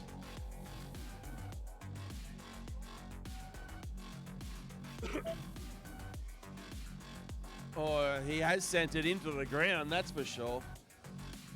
Trying to get his drone flipped. This will be a disappointing end to qualifying. You are very much stuck there, my friend. There's a lot of grass in the video feed. Your motors might be caught up and gunked up with grass. You're in crash flip. Oh, yeah, he's giving the lawn a bit of a mow. And no, it looks like the runaway. That throttle runaway warning, that indicates that your motors are stuck. Oh, he's just going to do burnouts in the dirt.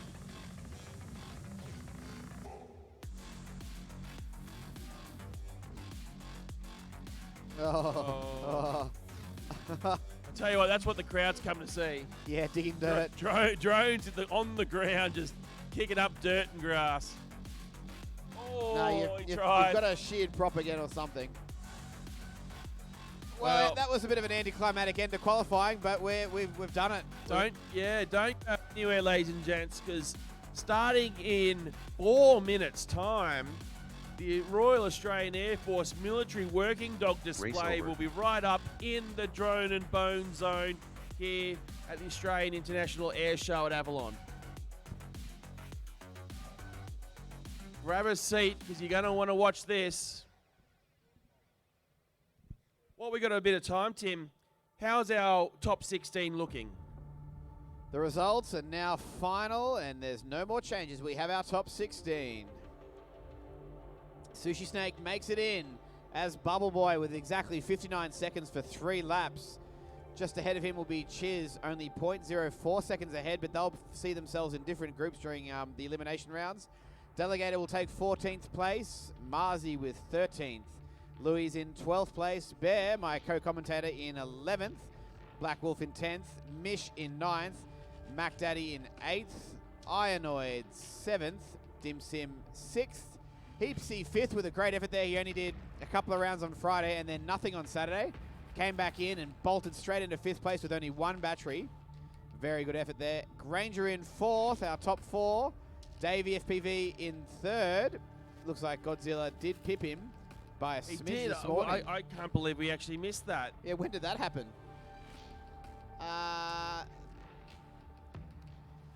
Yeah, that happened in the last round. In round 20, yeah. Wow. So Davey FPV 3rd. Godzilla reclaims spot number 2. Number 2, yeah. And number 1. BMS Thomas. 37.43. A whole 5 seconds-ish ahead of number 2. A massive lead there. Based on the timings in qualifying, only a catastrophic drone failure could stop BMS Thomas. I've seen miracles happen before. I tell you what, I'd be keeping my eye on my drones if I was BMS Thomas. Yeah, no watch out for the pit sabotage. I'm surprised we didn't actually qualify him after that little prank he pulled on us earlier. If I was more unkind, I would have disqualified him, but I'm a very kind person, and I couldn't do that. Could you imagine the drama? Oh, I'd never hear the end of it from team coach BMS Paul, that's for sure.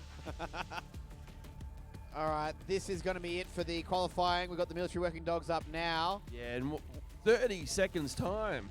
Yep, we'll switch over to them, and I will groom the top elimination race data ready to go for 11 o'clock, I think, will be about when we start that off. Yeah, we will have a presentation for our cadet pilots. At 11, so... At 11. So maybe 5 past 11 or so? So just after that, we'll have a presentation for the cadets to crown the top cadet pilot. We won't be giving that away just yet.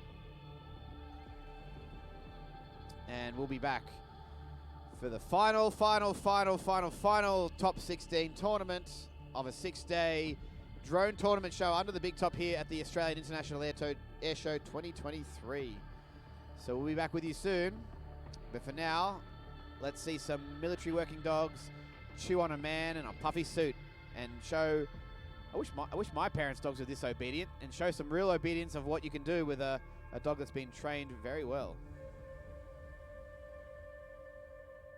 We'll be back. Maybe a short ad break before they get into the arena, just so you have something to watch.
Good morning, ladies and gentlemen. My name is Corporal Snowden. I'm here today to showcase to you the Air Force Security Military Working Dog capability.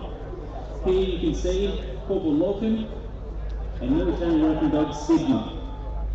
Sigma's a 6-year-old female Belgian Malinois. Been teamed with Julie now for about 6 months. You can see it conducting what we call basic obedience. So So basic obedience forms the foundation of our pyramid that all of the dog's learning takes place. You can see Julie conducting what we call distance control, where the dog must adopt positions from a distance. Returning to the heel on the left-hand side, and paying attention, staying on the left-hand side of the handler. This is critically important when we move into a tactical situation. There will be a weapon on our right-hand side. And she clicks a little bit of the obstacle. She didn't have a weak bit this morning. The dog is trained to always stay on the left-hand side so that the right hand or master hand is free to control the weapon. Basic obedience is critical when there are competing motivators. So when I say competing motivators, I'm talking about what you'll see in a few minutes, where there's a man in a suit that comes through that window. The dog starts to identify and understand the context of the situation, and Sigma being the veteran that she is, she's seen a few of these displays, she knows where the fun's coming from. So I'll showcase to you a few different options of use of force levels that we have with the military working dog, available to us to support commanders and managers of bases and assets across Australia. And it's a small insight to the capability that these dogs are providing at this airshow. So what you can see Julie placing on Sigma is a leather muzzle. So this muzzle essentially takes away the dog's primary weapon. However, through subsequent training and conditioning, the dog is taught how to control, fight, and situation and neutralize a threat through the use of what we call a muzzle strike. You can think of it like a punch to the gut. So this is useful in situations where there might be a low threat, however we're trying to protect assets, impede encroachment of personnel onto the base, or impede access of personnel to assets that we're tasked to guard. So what I'm going to perform now is what we call a muzzle check. Where I make sure that the muzzle is not going to come over her face, and that during the fight with the DK, will be safe at all times. So before we ever run any scenarios with the muzzle, there will always be a second to ensure that the muzzle is tight enough that it doesn't come off the dog's face. Because what you will see is the decoy entering right now is not wearing a bite seat. So there's no protection from a bite, so it's critically important that that muzzle will stay on. And you can see the threat picture. Notice Julie and myself are both wearing uniform. So again, neutralizing threat straight to the midsection, incapacitating the threat on the ground, so the dog continues to want to fight on the ground.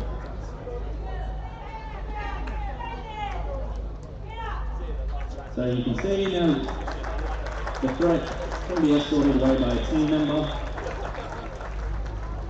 but Sigma wants to get back in the fight.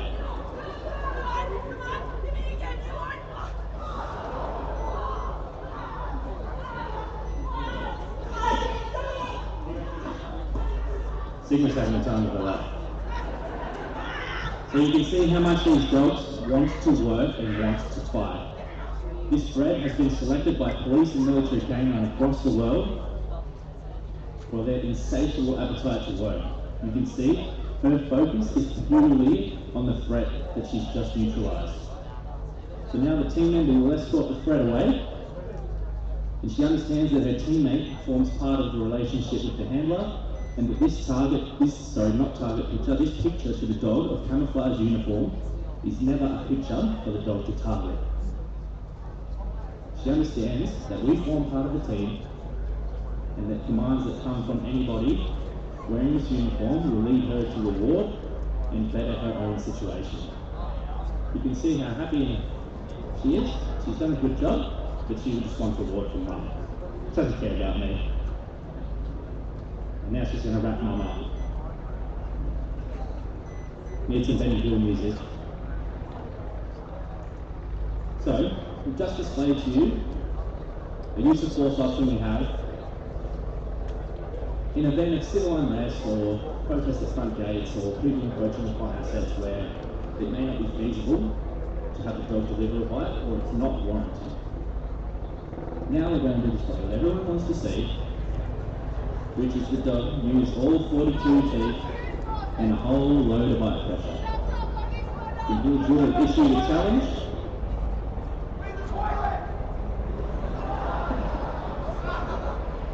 And you can see we have a bit of fun with what we do with the dogs.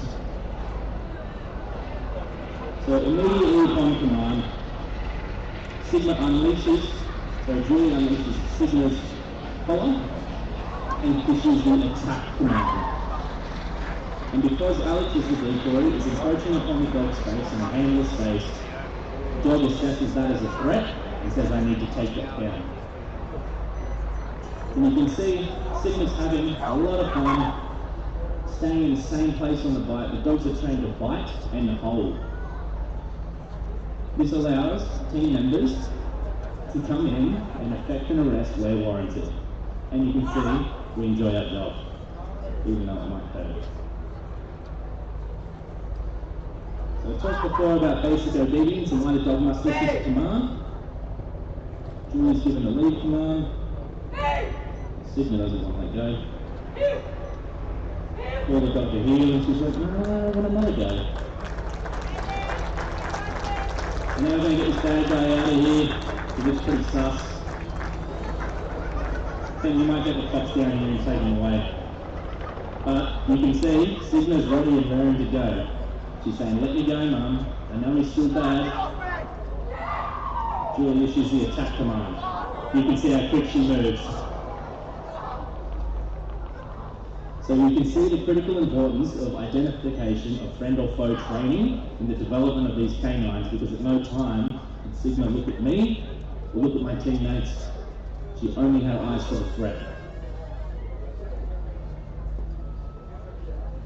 You can see how comfortable she is on the bite. This is what these guys are bred and trained to do. You'll see later on, Alex's arm will be nice and black and blue.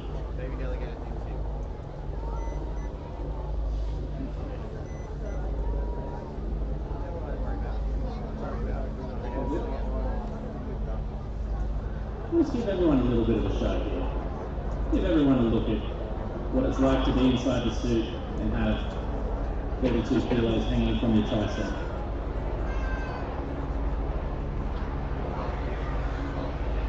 So again, you can see that the dog is staying in the same place and wanting to get in the fight or control the threat through her actions. Julie issues the lead command. Came off nice and clean that time. And now decoy will be escorted away. And hopefully he's taken to a military prison. You can see the slobber flying out of Sigma's mouth. She is salivating over the thought of getting back in the fight.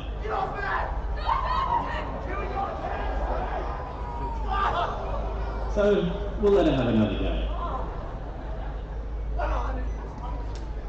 And at the end of the day, these dogs do understand through training and development, this isn't a game to them. Although they look like they're having fun, through the training that we use, and you saw the dog deliver a strike to somebody not in a bite suit, so the dog understands a threat encroaching on their personal space. It's critically important that we teach the dog to understand the person approaching them and not just equipment. Forms part of our IFF training, identification of friend or foe. It helps with the context of situations where the dog must be able to neutralise a threat and not target myself or the team members, especially in tight spaces.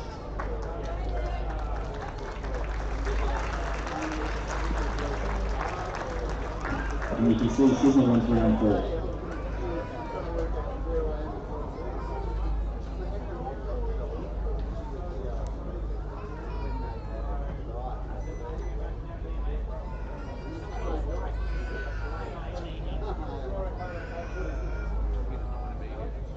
And that is our display of Air Force Security's military working dog capability. Now, going to hand over to Australian Border Force, who are going to conduct a display of their capability of their explosive detection dogs. So stay seated for their display. Thank you.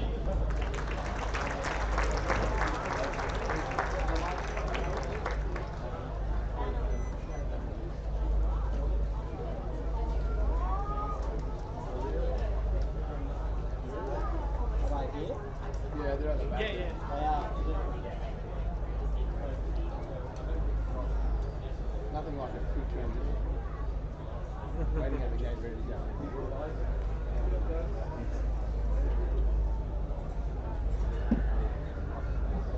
Where are these drums as well? They're on our, yeah, they're on our years, but Are they in the area? I haven't seen any drums. You guys probably haven't had much opportunity to see much. No, that's fine. I'm fine with that. I don't need to.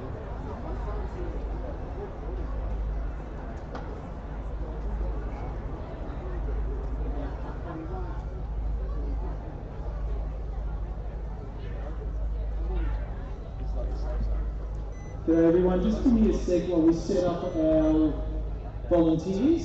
My name's Roger from the Australian Border Force Detective Dog Program.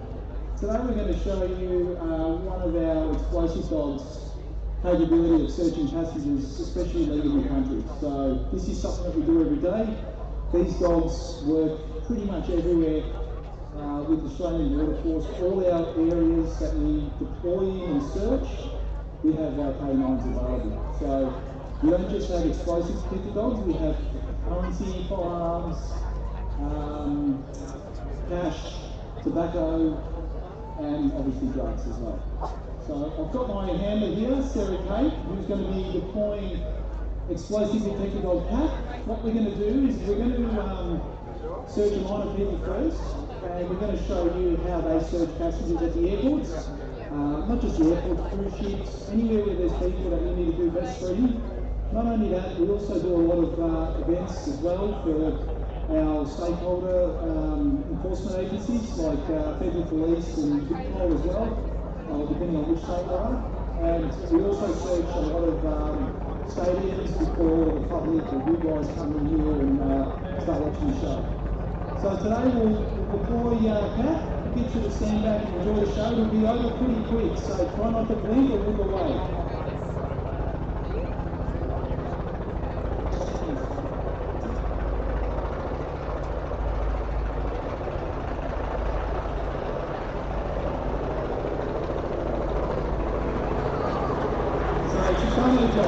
And what we do is we train these dogs not only to search with the hand, but we're also searching remotely as well. And what we're going to do is we're going to set up an training exercise where we've got a suspicious bag that's been left in the middle of the arena here. And this happens quite often when people travel around the airports, they forget their bags wherever they were standing. So we get a lot of calls to come and clear these items to make sure that there's no explosive material in there. We're mainly concerned about explosives coming into the airport, so we'll set something up while Sarah Kate plays a big game with her dog just to let her know that she's done the right thing. Just a round of applause for our volunteers as well.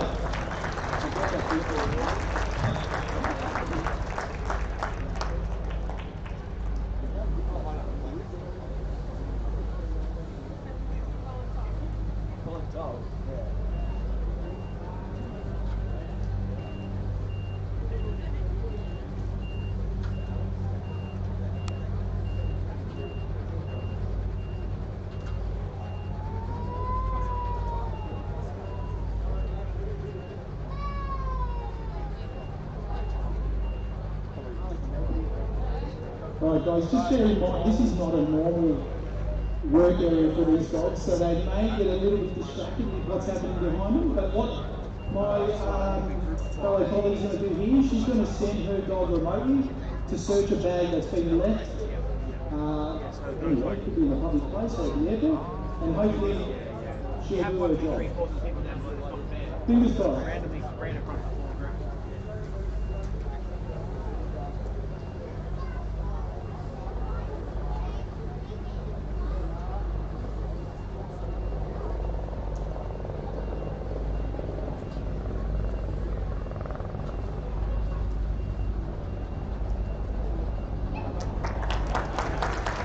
there you go. So like I said, they do get a little bit distracted, but they are trained on searching on command and what we want them to search. So, the good thing is these dogs, they do spend a lot of time in the community when they're puppies, especially the general public. So what we always look for is just how you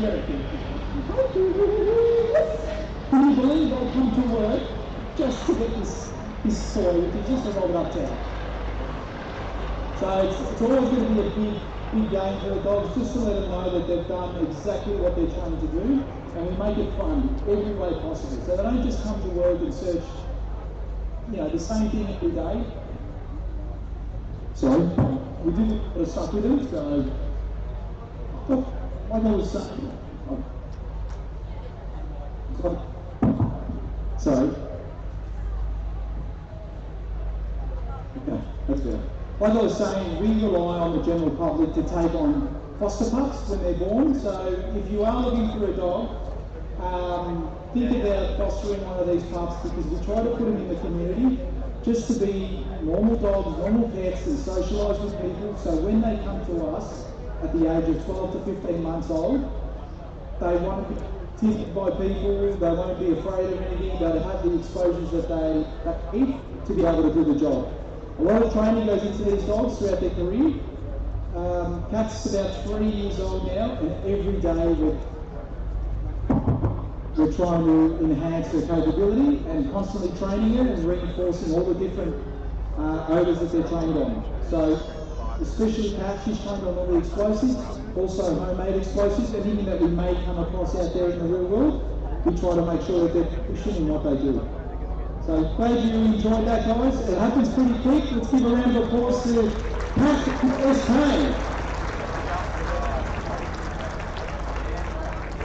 Thanks, guys, I appreciate it. Any questions that you guys have, just yell them out to me and I'll try to answer them. Yes. That could vary. They could vary from about 6 years to 8 or 9 years of age. A lot of these dogs don't want to retire, they want to come to work every day, so they find it hard to switch off. But we try to give them a life as well outside of our department, so they can just enjoy the couch at home with either their families or the general public. So, yeah, questions? Yes.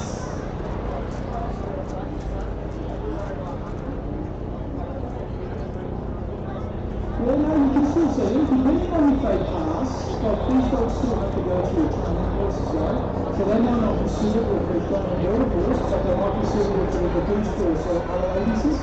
But you do get to see them. We do put on a bit of a display for these dogs when they do graduate.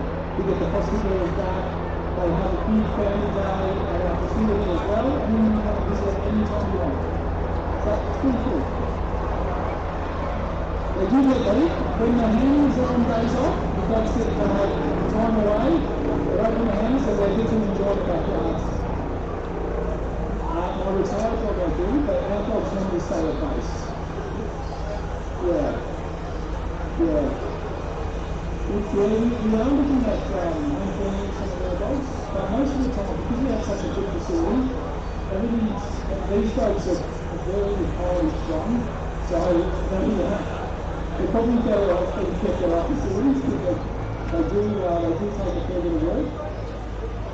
She's excited. So the base dog, so you can apply for the same water course and then you get to play with the dogs all day. Definitely, we always look good, so have a look on our website on home affairs, and we'll be able to see our fostering system as well. And we have a facility in Avalon Airshow, so we have like a 5-star resort for dogs. They've got everything on site. They are building on in a couple of years' time, they'll be a facility up in Canberra as well. Yep, definitely.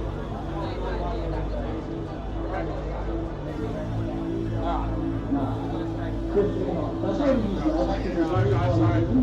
We don't use that. We don't use the name, we don't use the things for the fonts, but sure, especially when we search passengers, children and families, we don't want them to be intimidated or afraid of the dogs, so different hobbies apart from agriculture. They use beavers, but they're using our labs as well. So this is for our labs for water our world. So all the enforcement agencies come to our facility and they purchase our dogs. So there's a big waiting list for our dogs too. So, and because there's not such a huge failure rate, we don't see many of them go out to pets. But the breeding speed, which is good.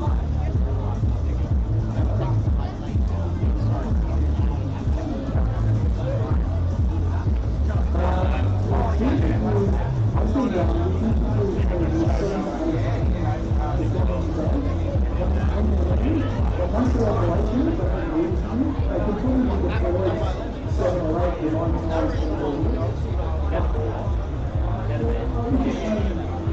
And the only reason to work, we've seen people trying to also trying to work for a short period of time, like searching one bag in the middle of the field is Way, like, I was actually thinking we could do presentations in the tent in front of the crowd, like, but if there's depending on how we go for the timing, but if we do, we can, yeah, if we want to do the tent thing, I think the capacity at 11 though, that someone's setting up for it. That's fine.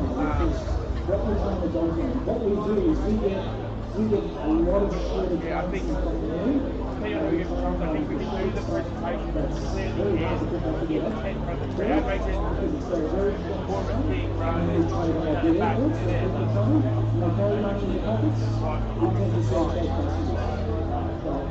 Hush is one of the easiest service for these dogs, so we tend to do a lot of work for other agencies as well, to sleep houses and stuff, and being a private home in their backyard, we try to find it for them. So if you ever lose somebody from too furry, give Australian border force a ring and we find it for them. But it needs to be more than 10,000 Australian dollars. They're not trying to somewhere else, they're only interested in the market, so people should be using stuff like that. You can take as much money as you want these days, but it's just so many people for like board and they're going to do the right thing. Thanks guys.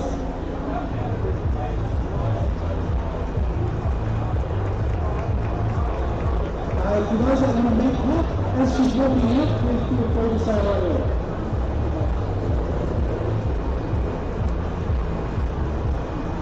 This guy.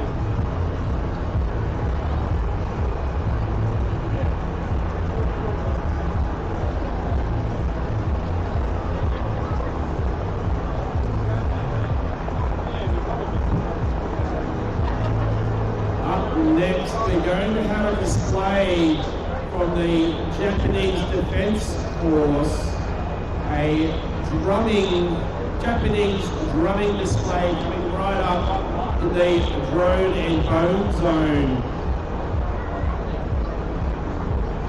After the Japanese drum display, we will be commencing the top 16 double elimination finals in our open class drone racing tournament, looking to crown Australia's best drone racer under the big top.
Ladies and gentlemen, up now we will have the Taiko Japanese drummers from the Japanese Air Force. They will be having 2 performances, each lasting around 4 minutes, so stay around for that. They will be performing later today at the Heavy Performance Aircraft Tarmac. There'll be 3 performances later today, one at 12:50, one at 2:50, and their final performance today at 4:30 p.m. on the Heavy Performance Aircraft Tarmac. Up now, the Taiko Japanese drummers from the Japanese Air Force.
the Taiko Japanese drummers from the Japanese Air Force, ladies and gentlemen.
Don't go anywhere, ladies and gentlemen. Our Taiko Japanese drummers from the Japanese Air Force will be conducting another performance in just a moment.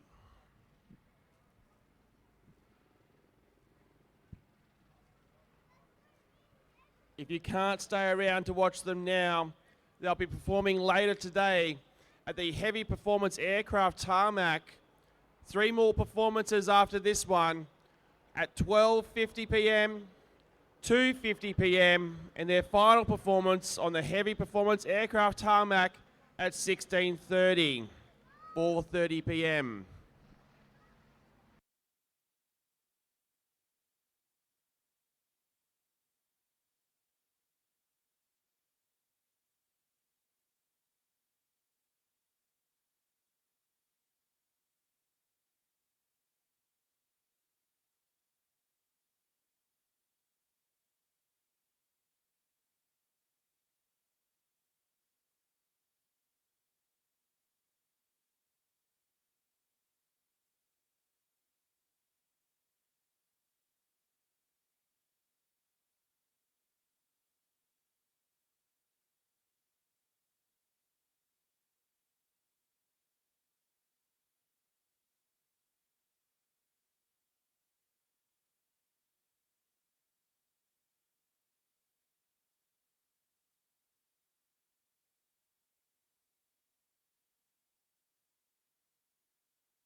That was the Taiko Japanese drummers from the Japanese Air Force, ladies and gentlemen.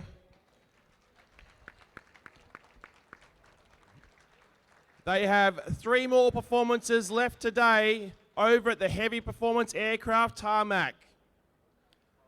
12:50 p.m, 2:50 p.m, and their final performance at 4:30 p.m. Once again, ladies and gentlemen, the Taiko Japanese drummers from the Japanese Air Force.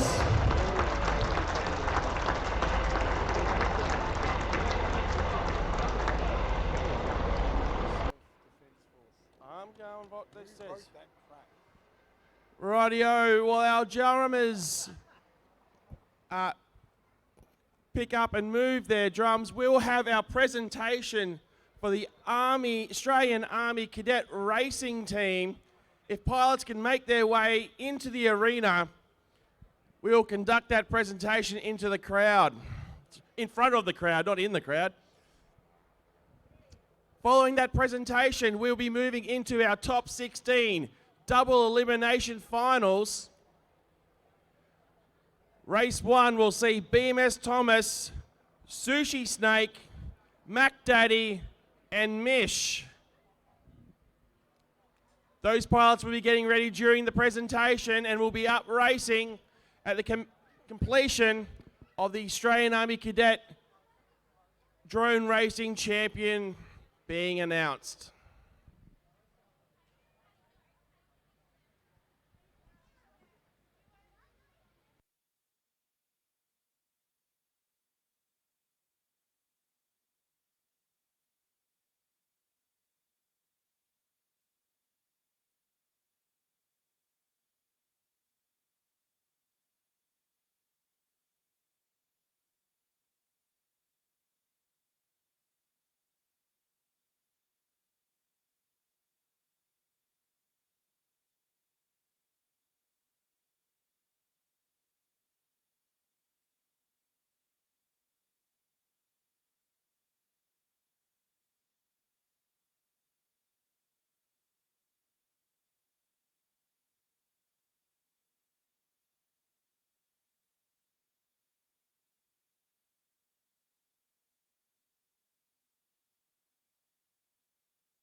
Good job. I'm not quite sure how John wants you guys lined up, but we'll work it out.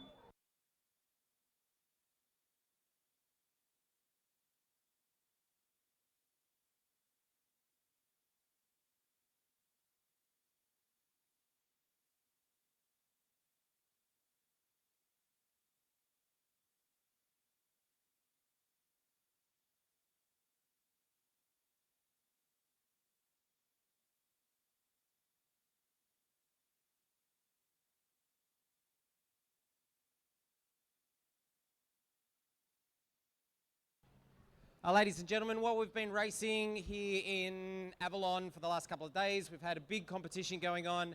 All of the local club pilots here from Melbourne and Geelong, as well as the Army, Navy and Air Force drone racing teams, and we've had, for the first time hitting it out in a competition format, the Australian Army Cadet Team.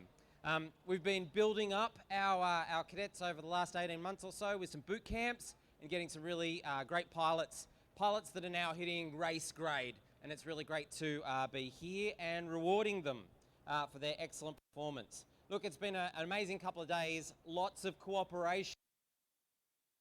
All the pilots get together to help the airplanes keep flying, to keep working on the skills, to work on the racing lines. And, that's pretty obvious in the skills development that we've seen here with the cadets as well. Lots of collaboration, especially because there's lots of repairing to be done, lots and lots of crash. To the cadets, thank you for your enthusiasm. It's been amazing to have you here. A new sport, especially for yourselves. Some of you been in the sport area, and some of you been racing. For some of you,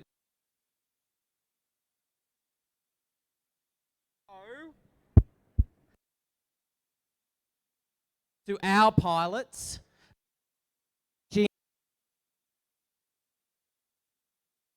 we'll go for some awards. Third place from the cadets is Firefly.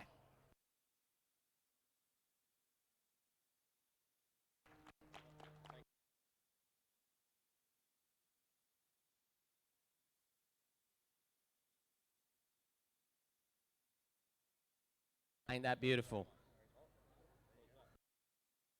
Second place, Hickster.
I think it's time to do some racing. What's coming up now is the elimination finals. You're here for the best racing. For the last 2.5 days, everybody has been working to set their best lap time. It's just like any other motorsport. The first 2 days is all about getting your best time so you can get into that pole order and make the final cut for the racing. So what we've got is a lot of pilots have been racing hard, getting their best 3-lap time, and now we're down to the top 16. Everybody's been seeded, and everybody's in the top 16 order. It's not about your lap times anymore, it's about winning. And that's why you've picked a great time to come watch the drone racing, because up until now, everybody plays it pretty safe. Everybody wants to complete their 3 laps and just make sure they've got a good, safe 3 laps and finish the race.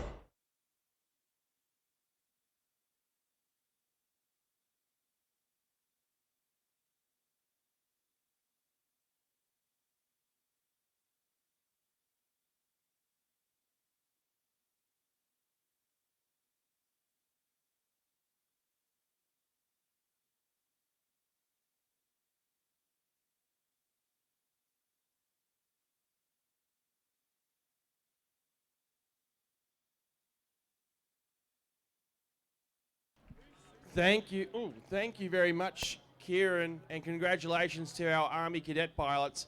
Up now, we have race 1 in our top 16 double elimination final. Our top